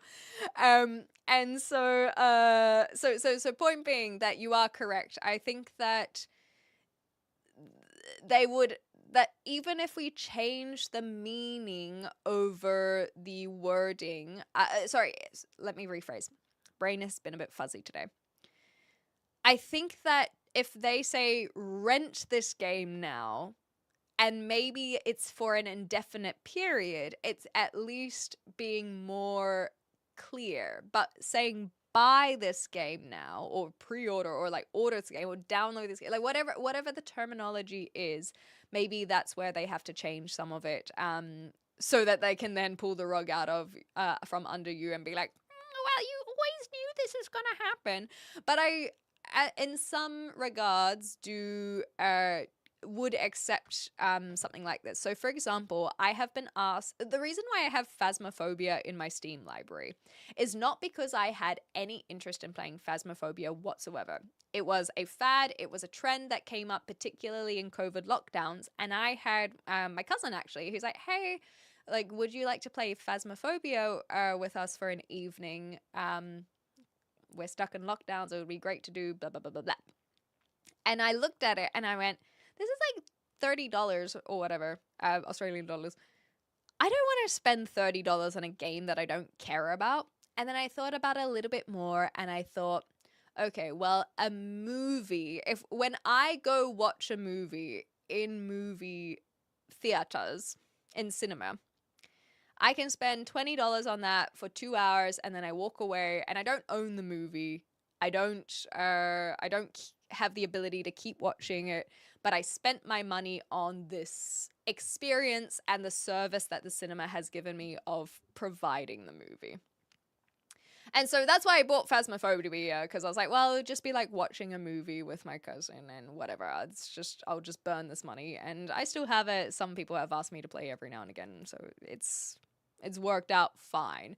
But the reason why I bring it up is that idea that there are certain products that you buy, or pay for, I think is a better word to use. There are certain products that you pay for that are not expected to then have continuation of that product. And so I think like a massage is a service. Like services are a great example. You pay for a service, or even food. You pay for food, you consume the food, and now you buy more food. And so there are definitely existing things that you pay for that you don't have this expectation to hold on to. And I think going to the movies, again, is another really good example. You pay that $20 or whatever it is in your currency to watch a movie, but you don't owe the movie. So if you were to pay for, and I'm even trying to change my vocabulary now, if you pay for a game with this understanding, then they could probably get away with it. The problem I have with that is the mass practice and spillover effect that could happen. There needs to be some sort of guarantee, I think, of, well, this will guarantee the license for 2 years or 5 years. Like, they have to be very specific so that you have this understanding of where that money goes and what that gets you. So for a movie, for example, you can go to the movies knowing you're going to watch a movie for 2 hours, and then your expectation has been met. The problem with what they have now is that there is no understanding of how long you will have that for. And so they either need to say you buy the game or the movie, if it's a DVD, for example, for indefinite or even permanent agreement, or you can rent the license. I don't know if we would start seeing like this move to subscription services, like something like Netflix or even PlayStation Network and so on and so forth, or Xbox, the Game Pass, and then you just aren't allowed the licensing of anything. I don't know, but it will be interesting to an indefinite rental. It'll be interesting to see where that goes, because I do think they need some specificity. I'm just concerned that if they're not even offering a physical situation, then it means that we really won't own things, because like you say, you'll own the license for an indefinite period, but then they can decide to revoke that.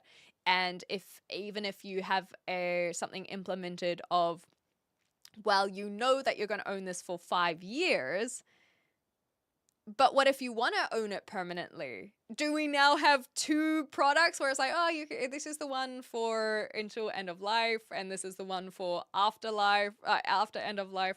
It continues on past my little brain's imagination. And I guess that is also a reflection of the transition between the physical world and the digital world that we're going through. And maybe in 50 years' time, all us geriatrics are just going to be like, well, back in my day. And it's just an unfortunate movement that we cannot stop. Or it is something that we can put measurements in place for. And I just don't know. And that's kind of scary in itself. You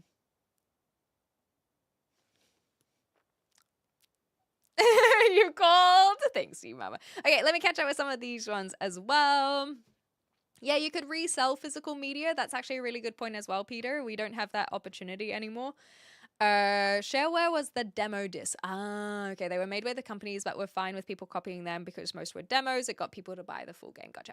I'll sell you a physical copy, but you need a credit card. Ah, good throwback though. EULA will have a term guide in the terms and conditions that no one reads, other than Lily. Don't like One Piece. I always have at least 2 lines at a time. Cute. Watching horrors with friend is best. You get comedy. There's always someone that does the comments blood splashes at the wrong angle. Yeah, I love watching horror films with people. There are a lot of scams with pre-orders as well. If it doesn't release, you lose your money. This is true. Similar to like Kickstarter campaigns and whatnot. You can take this game, but we need a $70 deposit via credit card. Another throwback. God damn it. If you take away the options to have physical copies, they have to give some kind of good faith guarantee, that you get to keep it in perpetuity. I want to be able to pass that shit on to my grandkids, essentially. Adorable. But it's just paying for licenses at the moment. Hi, Crunchy Biscuits. Good to see you. Sony turning cars into food. At the movies, you're not paying for the movie, you're paying for the experience. Yes, exactly. And so we shouldn't be... so right now, we're seeing this movement to paying for an experience of a game. And that's... like I said, maybe that is the future. It doesn't mean that it's a future that I want. I want to make that clear. And I don't know what we can do to stop that other than try and get people to make more physical copies. When it happens, it's normally just thrown under the rug. And you don't get a refund, y'all. Indefinite will always make me think of What We Do in the Shadows. Oh, I don't know if you mean the movie or the TV series. Bi does have a fluid meaning now. Lease would be more appropriate. Yeah, and I think that's kind of where we got to from this. Lily was saying something similar. If they just make the text clear and correct, people will stop rent buying. Yes, so I think leasing... what do they have on Steam? Steam, they say buy, don't they? If I go to buy something now... Summer sale! Okay, Sekiro, Spider-Man 2, these are all my thing.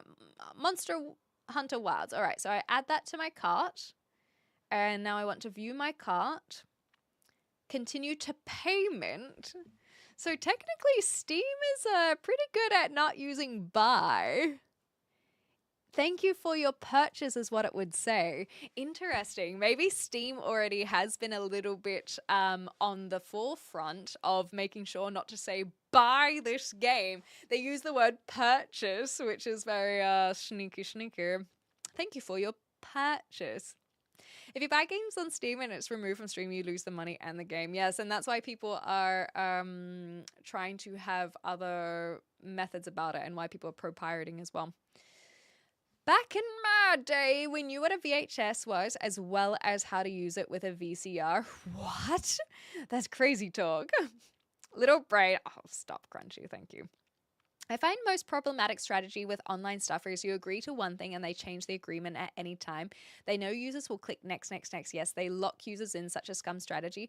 I believe that in America, and the only reason why I mention America is because a lot of the people I watch are American YouTubers and who cover these kinds of things. They talk about it from an American perspective. So I don't know what it's like in my own countries that I have resided in, or the EU as another example. But I believe that there was a case that in America, and feel free to correct me because this is just verbatim, that was saying the companies are not able to hold the user or purchaser accountable for being expected to have read the license agreement or the user agreement. And I think that's a really good thing because, like you say, Crossbow, is so many of us just go, yes, I agree. No one actually, very few actually read it. And that has now been proven, or there are cases that have favored it to the user of like, yeah, you weren't, like, we know that you didn't read it, and the companies should expect you to have not read it. Hi, Cody Williams. I'm well. Thank you for asking. I hope you're well too. So I would hope that there would be more situations like that as well. So hopefully they don't, they can't lock people in because of this expectation of users reading when they shouldn't be reading it, especially when they're changing agreements too. Who knew who the movie pirates were back in the day? Who had 2 stacked VCRs? Hilarious. How aren't you monetized is baffling. Oh, thank you. I actually can get memberships. I just haven't turned it on. Admittedly, Crunchy Biscuits. I've been going through some mental health things that have made me, I guess, feel a little bit of imposter syndrome. And we're not quite. I guess I haven't been streaming so much recently, so we don't have enough hours to have ad revenue either on YouTube. But I think I will apply for the memberships at least, so that way if people want to contribute they can, even just with super chats or similar, but I'm happy leaving it off in the meantime. Plus I think also because I don't do regular YouTube content outside of my live streaming and my vertical shorts, I'm happy to just kind of hold off for now. Oh, thank you, Spike. I really appreciate that. That's very kind. End user license agreement. Thank you, Northstar. Crazy Talk, that's my brother. A little word about him, The Simpsons. That's adorable. We had stacked VCR so we could record more than one channel at a time. We didn't rent videos. Okay, so you couldn't pirate them. Gotcha. Hi, Gerald. I like that people are complaining about the physical copy stuff. Do people really think that companies haven't analyzed sales of CDs and concluded that nobody basically buys them anymore? I think that people actually are, the companies are using that data as a point to explain why they're moving away from CDs. So I actually do agree with you, Gerald. And so, for example, Sony's announcement was, due to trends, we are going to start moving away from creating physical copies. I personally, or at least I don't think I've said that I'm like pro CDs necessarily. It's more about having a permanent copy. And what does permanent copy look like? That's where I don't have the knowledge. I don't have the tech knowledge. I don't have the ability to know how to do that. But that's and you may have missed this, Gerald. I'm not sure when in the conversation you popped in. But that's why a lot of people are pro pirating, because they have although digital, permanent version of that copy, unless that gets corrupted for whatever reason. And I think in that case, it just like a CD being cracked, it's like, well, that sucks. So I think for me, I'm just more, the complaint that I would have is or rather the concern I have is the shared concern of not trusting a company to have a copy of a game, in this case, or movie, for a permanent amount of time when you don't have physical copies. So I think I'm okay with moving away from physical copies, but I think a lot of people are struggling to conceptualize the idea of having a permanent piece of media that isn't physical. And that's what I was talking about with this transition period of that move away from physicality. I do feel okay with it not being physical, but not being permanent is where my issues are. And I think that wording I've only been able to figure out as we've had this discussion as well. So thanks, guys, for helping me figure out these things. Also, hi, Odie Mill. Good to have you here. Well, I didn't have time to read a fucking novel every time. I might consider actually reading it before I click agree. I can give you 2 feet. Oh, you're all right, Crunchy. I do have PayPal. If you genuinely wanted to support the channel in any way, Crunchy Biscuits, I do have a PayPal. I think if we do this, it's there. Please don't use that as now they're like me trying to call you out on being like, well, put your money where your mouth is. That's not my intention whatsoever. It's just showing that there are ways to support the channel and support me directly without it needing to be through Twitch or YouTube specifically, but rather PayPal. But don't, like I said, don't feel like you have to be like, oh, now there is an opportunity, because to each their own on how one chooses to donate. And as I like to say, I just appreciate people donating their time. That is very kind in its own right. Hi, Plastic. Welcome on back. I think what I'm going to do, just a heads up for everyone, is I don't know if people have noticed I've been wiggling in my seat a little bit. I need to go to the bathroom. But I will wait until the Twitch ad break, which will be about 10, 15 minutes away. I'll finish my tea, I'll go to the bathroom, and that's when we'll move over to some games as well. So if you're on YouTube and you want to come hang out and watch some Red Dead Redemption 2, you can join at the XClem Plays YouTube channel or on Twitch. But I just wanted to give that heads up that I probably will wrap up this conversation by the end of the hour. Remember always setting the recording 10 minutes before and after? I never trusted the codes in the TV guide. I was the same, Boba. My parents still buy weekly to this day. That's adorable. Not making physical media also means they can keep working on the product right up until the release date. There's no manufacturing wait time or added expense. I'm surprised they took this long to standardize it. That's an interesting way of looking at it. I hadn't really considered that. Yeah, but I don't know if I would say that's a good thing, Schmick. I think that having that deadline of like, okay, well, we need to oh my gosh, stop. Don't put money in your mouth. It's gross. Also, who carries cash these days anyway? Exactly, it's very rare. Sometimes I watch some of those like body cam. There was a body cam footage, and it's like, why do you have so much cash? And it's like, my profession. It's like, interesting, interesting. Okay, but thank you so much for the dollary do. Very kind. And also, we don't trust banks. The convenience is a big part of the non-physical media as well. Yeah.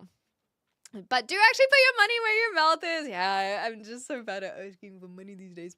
Even CDs aren't permanent copies because they can be damaged. Nothing is permanent. So why force it so hard on companies? I guess that the question I would have to you then, Jarul, is rather than looking at it that way, is like, how do you feel about buying a game, for example? Because I'm assuming that you mean games or movies. I don't know what your buying habits are.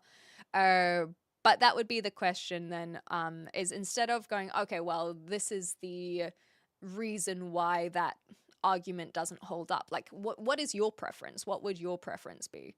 So do you yourself feel okay with like purchasing a game through Sony, let's say, or Xbox or Steam, and then that could one day just be taken away? Like, is that something that you're just like, well, that sucks?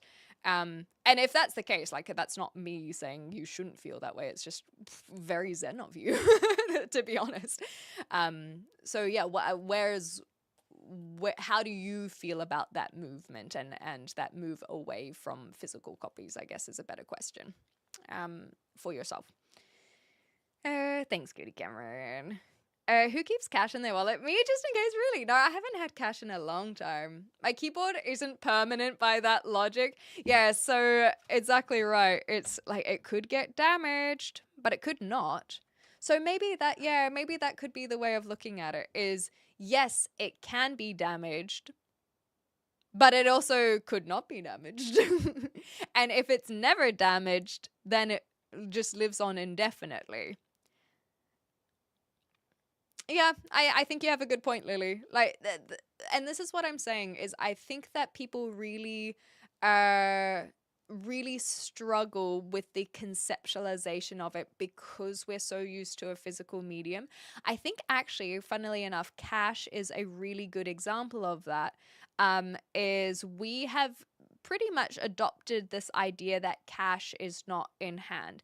And so similar to Kiwi Man saying, I don't trust banks, there is no reason for a bank to just lock you out of your funds now, or PayPal to lock you out of your funds. I think we kind of saw some of this happening with some of the Russia sanctions.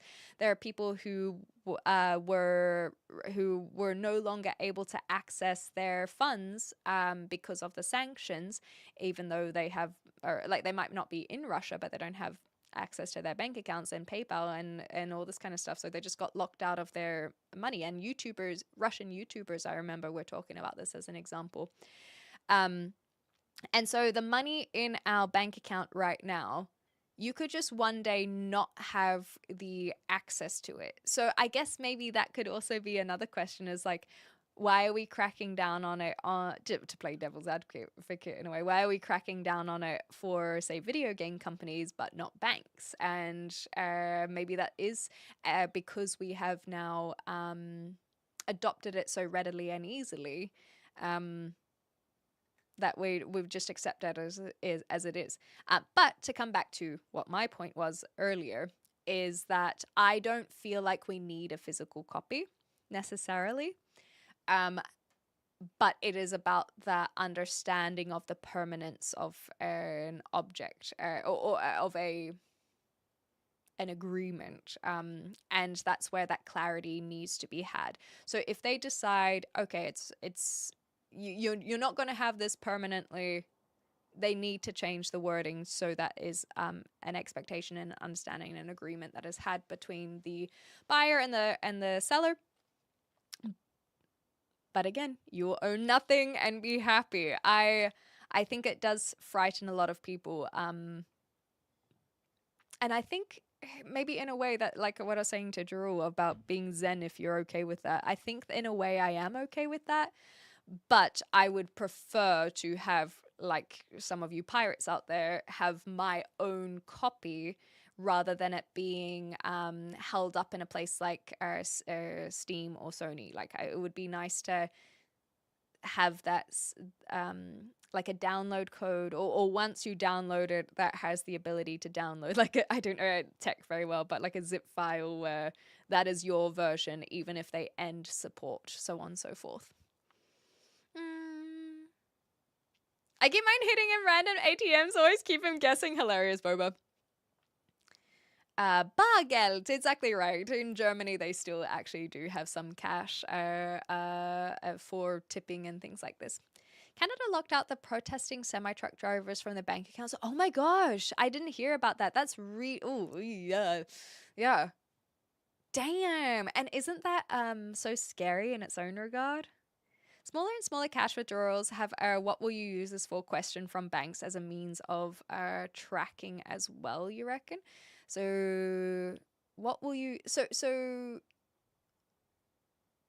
I think I'm missing something there, North Star. So I understand that there are fewer and fewer people having cash withdrawals, but how does that relate to the "what will you use this for" question? And why are banks needing to track that? I think that's where I'm losing the meaning behind that message.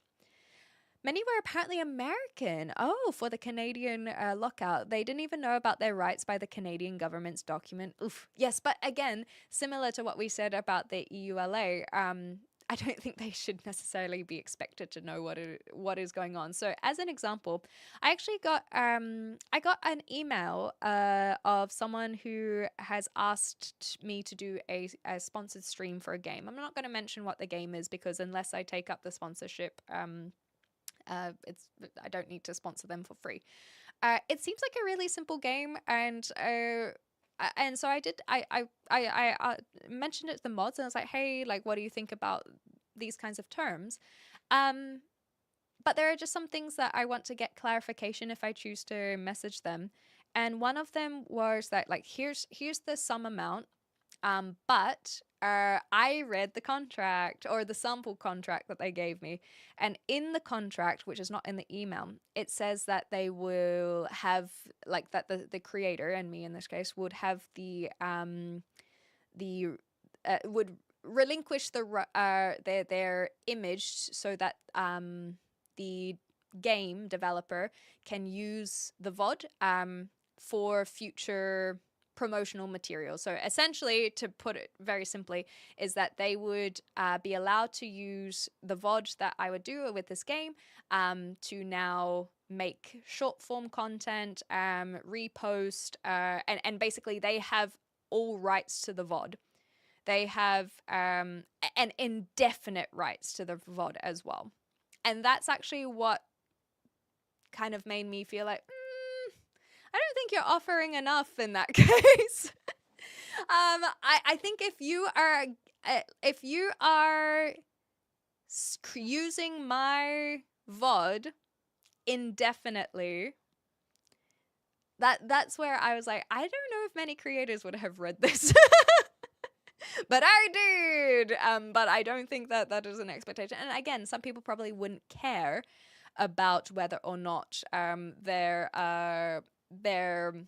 VOD and like funny moments and funny clips would be used outside of the upfront payment.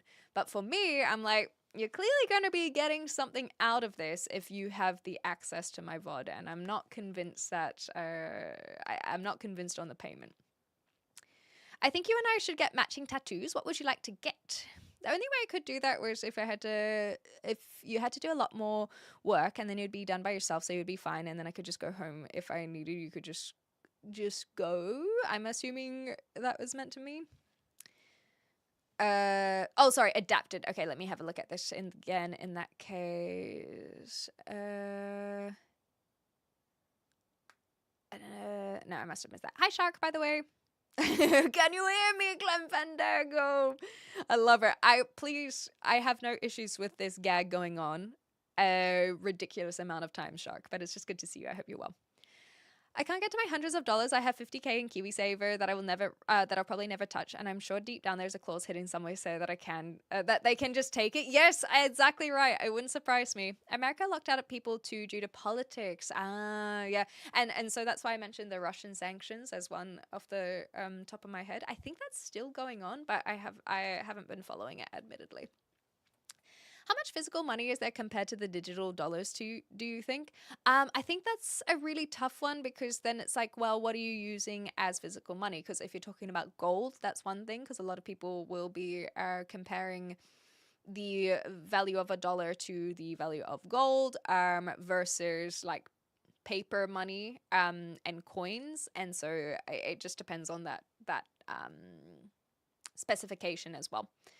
But I suppose there's already so much cash in existence. And then on top of that, like digital dollars in digital dollars, like how does that look? Because Elon is a trillionaire because of digital dollars and everything that is in stocks. But if he genuinely tried to turn that all into cash, like the whole economy would collapse. So is he a trillionaire if it's digital? Because if you wanted to pull that money out, if we wanted to pull $10,000 out and you have $10,000 of digital money, like you can do it. It is possible.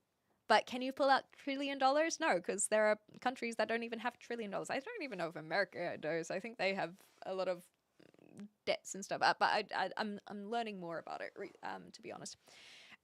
So that's another thing that you'd have to specify is there will be more digital dollars because these companies have billions and billions and people have billions and billions of dollars. So there will be more digital dollars than there are physical dollars, I would assume.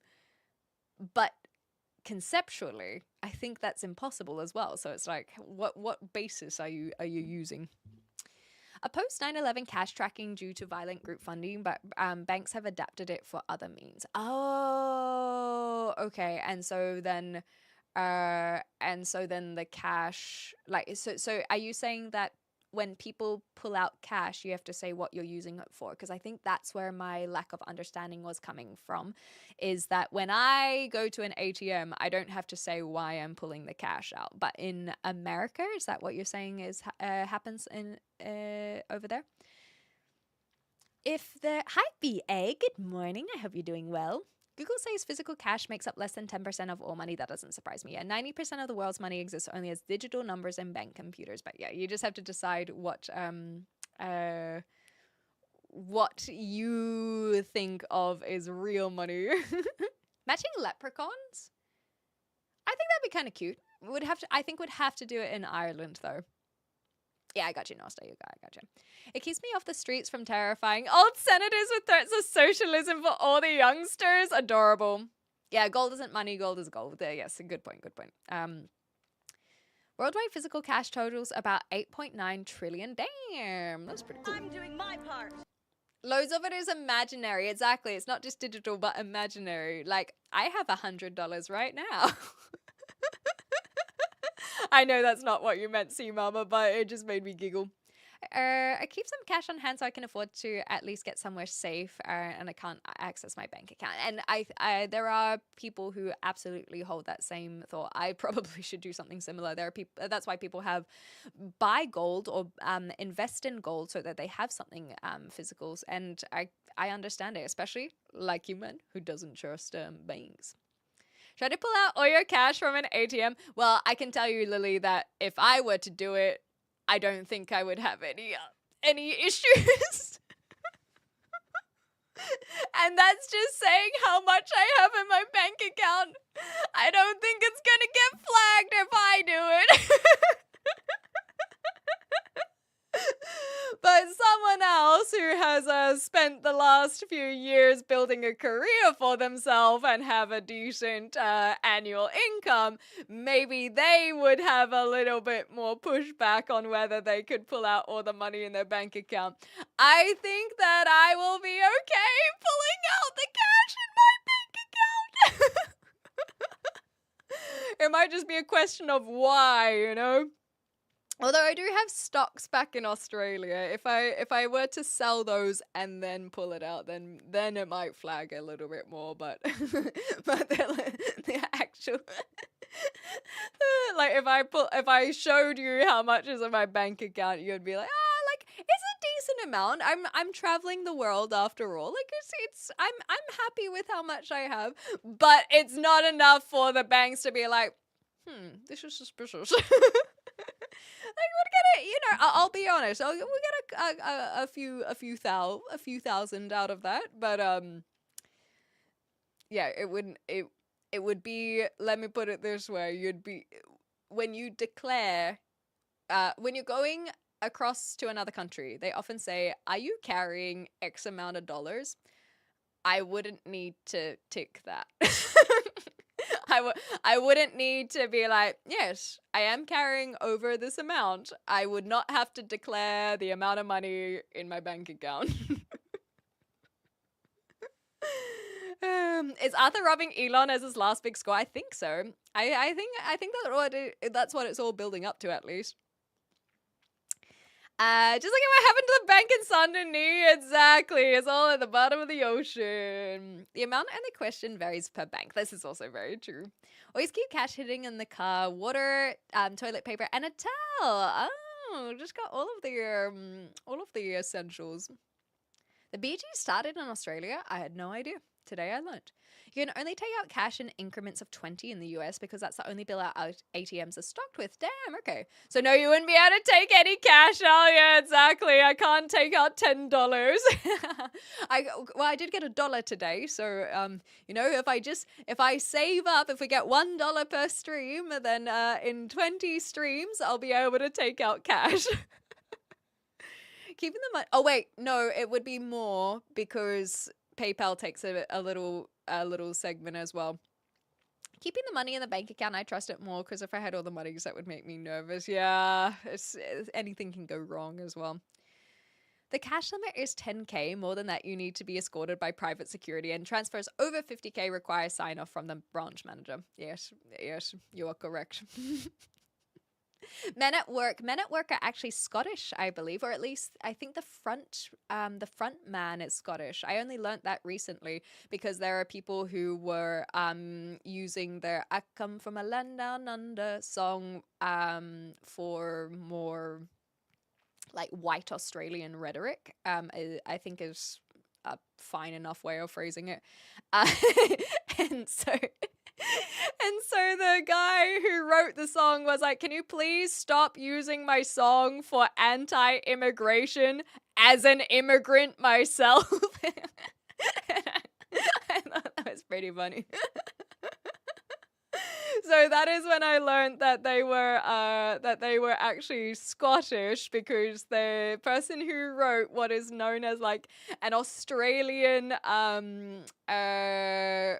what do they call it, like de facto national anthem is actually a Scotsman. So I will fact check it just so that we can be certain, but it was pretty funny.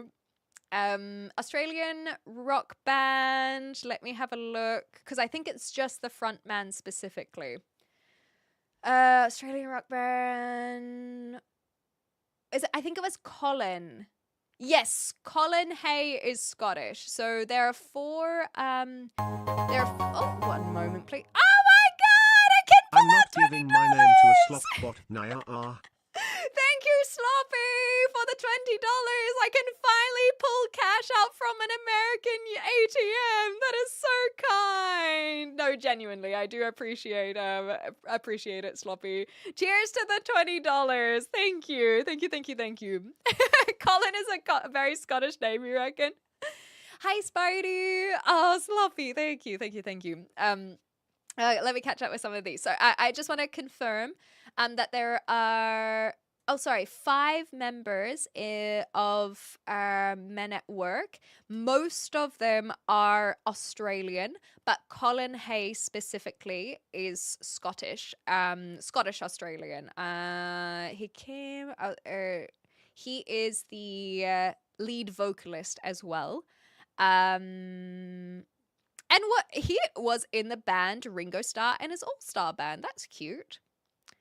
And so it says that he was born in Scotland. So we've got all of those facts. Colin was born in Scotland. And so, yes, he's like, please stop using this as anti-immigration, because otherwise this song wouldn't exist as someone who is an immigrant. And so shout out to Colin there. Yeah. I think in New Zealand, ATMs have a limit of 2,000 in cash withdrawals from a bank at like 10K. Yeah, I think it's something like that, because I believe going to another country, it's around 10K as well. Anyhow, my junior college in the US had an ATM with increments 5 or 10 as well. There we go, Spidey. So maybe some places are allowed to do it, but the college, I feel like a place that is for students, like at a college, makes sense, where it's like, yeah, you kind of need all the help you can get. You're allowed to take $5 increments out. Vegemite sandwiches slap so hard, adorable. Okay, yeah, Colin Hay, there we go. We're all caught up. Now you just need cash for a plane ticket to the US. Exactly. That's all. It's all coming together. Vegemite's so good. And Marmite as well from New Zealand. Maybe next time we go to New Zealand, I can send you a Marmite and see if you compare it. Hey JJ, good to have you back here. Colin, as it turns out, is a good Scottish name. It means peace or dove, and then dove being like a symbol of peace, so kind of synonymous in that regard as well. So is Scotland the land down under? No, if you listen to the, I know, BA, that you yourself are too smart to know. I know that you know that that's not what the song meant, but I also know that you know that I have to explain it for those who don't know. Is that in the song they go to Australia and the people say, I come from a land down under, but the person who is actually going to Australia is not from the land down under. They are telling us what the people, when they go to Australia, are telling them. Like, for example, they say, she just smiled and gave me a Vegemite sandwich. And she said, do you come from a land down under? And so that it is talking about the people from the land down under rather than the POV of someone who is from the land down under. Thank you. I've been working on it. Thank you, thank you, thank you. How ATMs used to have $10 notes, but that was quite. Yeah, I haven't even thought about New Zealand not having $10 notes because they did when I was around. But they can't get rid of the $5 note that has Edmund Hillary on it. Shout out to Colin, not just a caterpillar. Good throwback. So Surf, I have heard this one before, but the thing that I must tell you, Surf, is that I have no issues with these words. So shout out to your wife's boyfriend, Mike Oxlong.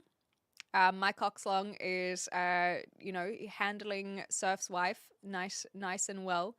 It's great. So anyhow, good morning, Magic. Hi 917. Personally, I don't like people who just say smash or pass, especially if it's about me. If you're talking about anyone in particular, unless it's my cockslong, you are not allowed to say these words.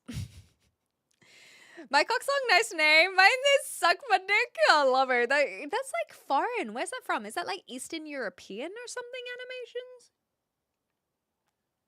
And a land down under, the guy is in Bombay and such. Oh, yes, that's a good... Bombay. Crap, I have to analyze all the lyrics now. He's a pretty cool guy. He sounds like a good guy. I like your PFP. Thank you. I mean, I'm assuming you mean me, JJ. I like my PFP as well. I think it's very nice. We should listen to the land down under, but treading. Yeah, that sounds good. That can be what I chuck on when I go to the bathroom. My name is Have a Nice Day. Oh, that's too sweet. It's Greek. Good point. Good point. I'm from New Zealand, where I am from.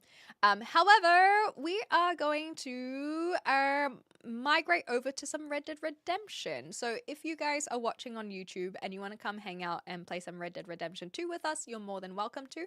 I just don't stream it on this channel. So you have to watch it either on XClem Plays YouTube channel or over on Twitch. I recommend coming to Twitch to watch it because that is where you can participate in the live chat. I have live chat turned off on the YouTube. But that's just a little heads up. And if you have enjoyed yourself, consider subscribing, and we'll see you next time I stream. I don't think I'm going to stream tomorrow, admittedly. I think I'm just going to take the day off for myself. But I should be back on the weekend as well. Yeah, you're so fine, JJ. You're good. Thank you. Anything else? Anything else? Yeah, we're in chapter 6. We're almost at the end of it, Magic. So I think I'm starting to understand what the title is, but at the same time, considering this is like Red Dead 2, it doesn't quite work. So my assumption, especially seeing how he's been navigating chapter 6, is that he's trying to redeem himself before he dies. I don't think that don't spoil this for me. I'm just giving you my thoughts. I don't think Arthur's actually going to survive. I think he is trying to like have that redemption of arc before he finally passes away. Yes, of course, Ian. Thank you though for hanging out. So that's my guess. That's my theory.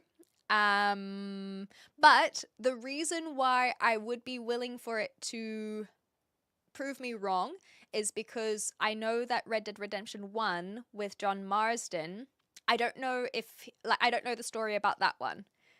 And because that title existed before Arthur Morgan's title, I'm like, do they have two characters just die at the end of their games? It's a possibility. Or is John is the redemption because of Arthur, but Arthur didn't exist until the second one, even though it is a prequel to the first one. So there are still some missing puzzle pieces. But that's kind of my theory crafting. Yes, I think I would enjoy it, but it was Sekiro that was on sale on the Steam sales. Let me have a look if if it is on the summer sale at the moment. Maybe you're on. Maybe that's the way. Ghost, but I do have because I think Ghost of Tsushima is a. Oh no, it is on Steam as well. I thought it was PlayStation only, but it is 40% off. But I think knowing that I probably won't play it anytime soon, that doesn't quite make me want to purchase it. I'd have to see what it is on PlayStation. Maybe I'll be able to get it there. Yes, yeah. So Clemputer is not the one to watch Red Dead. Sorry. Yeah, that's just the bot. Yeah, I played Elden Ring and I also played Demon Souls. So at some point I would love to go through the Dark Souls series. Because I enjoyed both the Elden Ring and Demon Souls, even though I was hitting my head against a wall with Demon Souls. And so I think I would enjoy Ghost of Tsushima for that similar reasoning. And it's just beautiful. But I know that I won't be playing it for a while is all. I actually have had Witcher 3 for about... Oh my gosh. Oh, sorry. Smash that ATM withdrawal button. Thank you. Truly, that is really... I've been getting really emotional when it comes to people's donations at the moment. So thank you. It really does go a long way. Thank you. I all I can say is thank you. Just truly, it means a lot that you want to support me, and it's. It's like imposter syndrome, I think. Anyway, just thank you. I'm trying. If I say anything else, I will cry. Okay. On The Witcher 3, I have had The Witcher 3 in my library for, I think, 5 years minimum. I bought it a long time ago, and I just haven't gotten around to playing it. So not when it first was released, obviously, but I definitely bought it many years ago and just haven't played it. So I would love to do that at some point. I was thinking that maybe when the DLC comes out, that could be a good time. Trend chasing, if you want to call it that. That's kind of, but it's just. I mean, there's no point in me dancing around it. I do think that it would be an advantageous time on Twitch to live stream it. Similar, like when I played Elden Ring was when not Night Rain. What's the DLC for Elden Ring? It is Night Rain is the online one. Was it? Anyway, when the DLC for Elden Ring came out is when I played Elden Ring. So that was just a good time for me to jump on it. So I think I'd do something similar with Witcher 3 because I do think I would enjoy it. Yes, that's the one. Thank you, Schmick. That's what that one. See you later, JJ. Thanks for hanging out. I thought you escaped the Reaper. Okay. Point being, I don't need to buy Witcher 3. I don't think I'll worry about the DLC though. I'd rather stick to the base. Finish 2 first. Might actually have a spoiler about 1 if they're connected. Okay, thanks, Ron. And thank you so much, Plastic. Thank you. Wife. Like Red Dead Only Samurai. Gotcha, cheers. And Andy, hello. Clemny's Mecha Chameleon so she can play with some community members. I have no interest in Mecha Chameleon.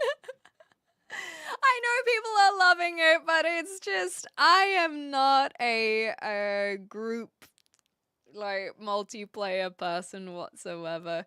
It is not my vibe, but I'm glad people are enjoying it. What is going on, guys? Cry bish.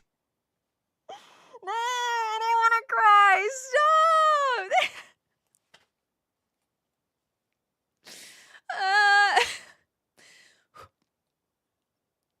I'm stronger than those. I'm stronger than those. Thank you, BA. Thank you so much. I can withdraw so many $20 increments now. I don't even know what I'm gonna do with this money. Yeah.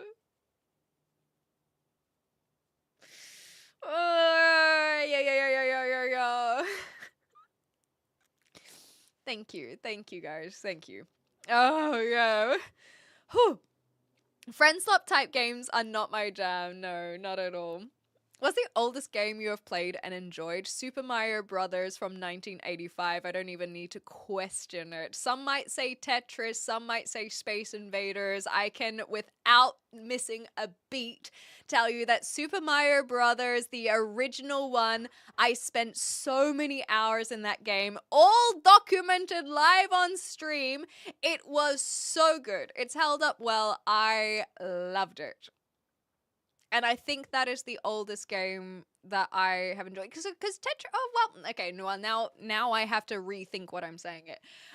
Is that I do enjoy Tetris, and I think Tetris is technically older than that. Space Invaders, would I enjoy it if I play it? Probably.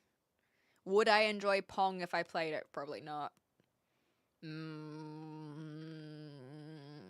I would have to... Because with the word... Thank you for the $1. I'm still broke from last time. Well, thank you so much for giving your final $1 to me. I don't know, I will do something with it that will have it in better hands than your broke hands.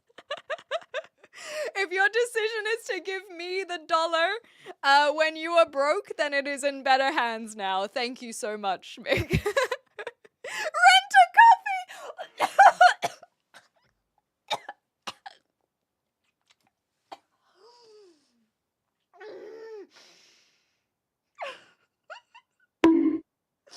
Oh my god, that sent me!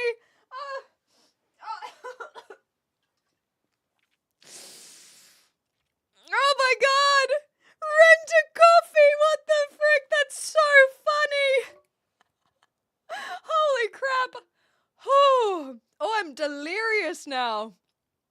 Ugh. Rent a coffee! I'm gonna use that one. Very true, C Mama. And so I think of it of like, what is the oldest game I have played? Full stop. And did I enjoy it? And so I think...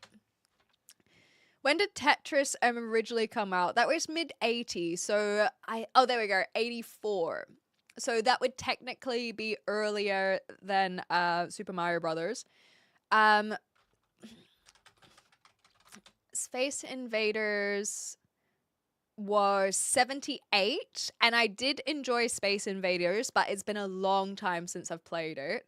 So I guess that would be older. Let me have... What's an older game than Space Invaders? Oh, wait. Is it video game specifically? Because that's also context we need. Because Dungeons and Dragons, how old is that? Wait, how old is Monopoly? I know that we are getting really into the weeds of this, but welcome to my brain. Monopoly, that came out, publishers, where was the original one? History, 1903, it can be tracked back to. And I know a lot of people don't like Monopoly, but I like Monopoly. Then we would be looking at card games. They would be older still. Oh, God. Anyway, please be more specific with your question. Otherwise, you'll send me in a tizzy on how specific we are looking. Because I made the assumption that it was video game. Stop. How are you gonna rent a coffee? You gonna give it back? I'm gonna sip it. I'm gonna swish it around in my mouth like a wine tasting. I get the taste. And then I will spit it out. Because if I were to consume said coffee, and then all of the quote-unquote nutrients, the caffeine, would dissipate into my body and blood cells or whatever, that will become a part of me forever and permanently. And therefore, I am not allowed to consume the coffee because that would now be theft. Because I will have a part of that coffee Yeah, it would violate coffee TOS, exactly. So I'm basically paying for the taste. The coffee that I'm renting is for the taste, and then I can spit out the coffee. And should I consume any of that, then I'm pirating. But thank you for another $20. It's still yeah. I'm trying to like be casual. I really am, but it's starting to overwhelm me. Even though you show up. I just want to say thank you to Anita Hardcock, Barry McCockina, Testicle, Sandy Crack, Huge Asshole, Willie Stroker, Clitoris, and Kiwi Man. I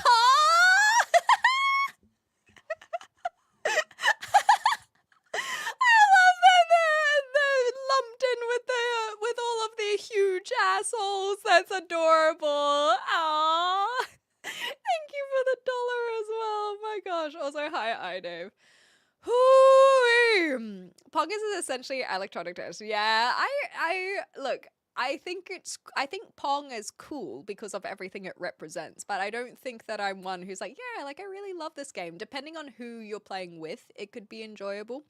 But I'm not sure. I used to play a digital version game of Ancient Egypt, but I can't remember what it was called.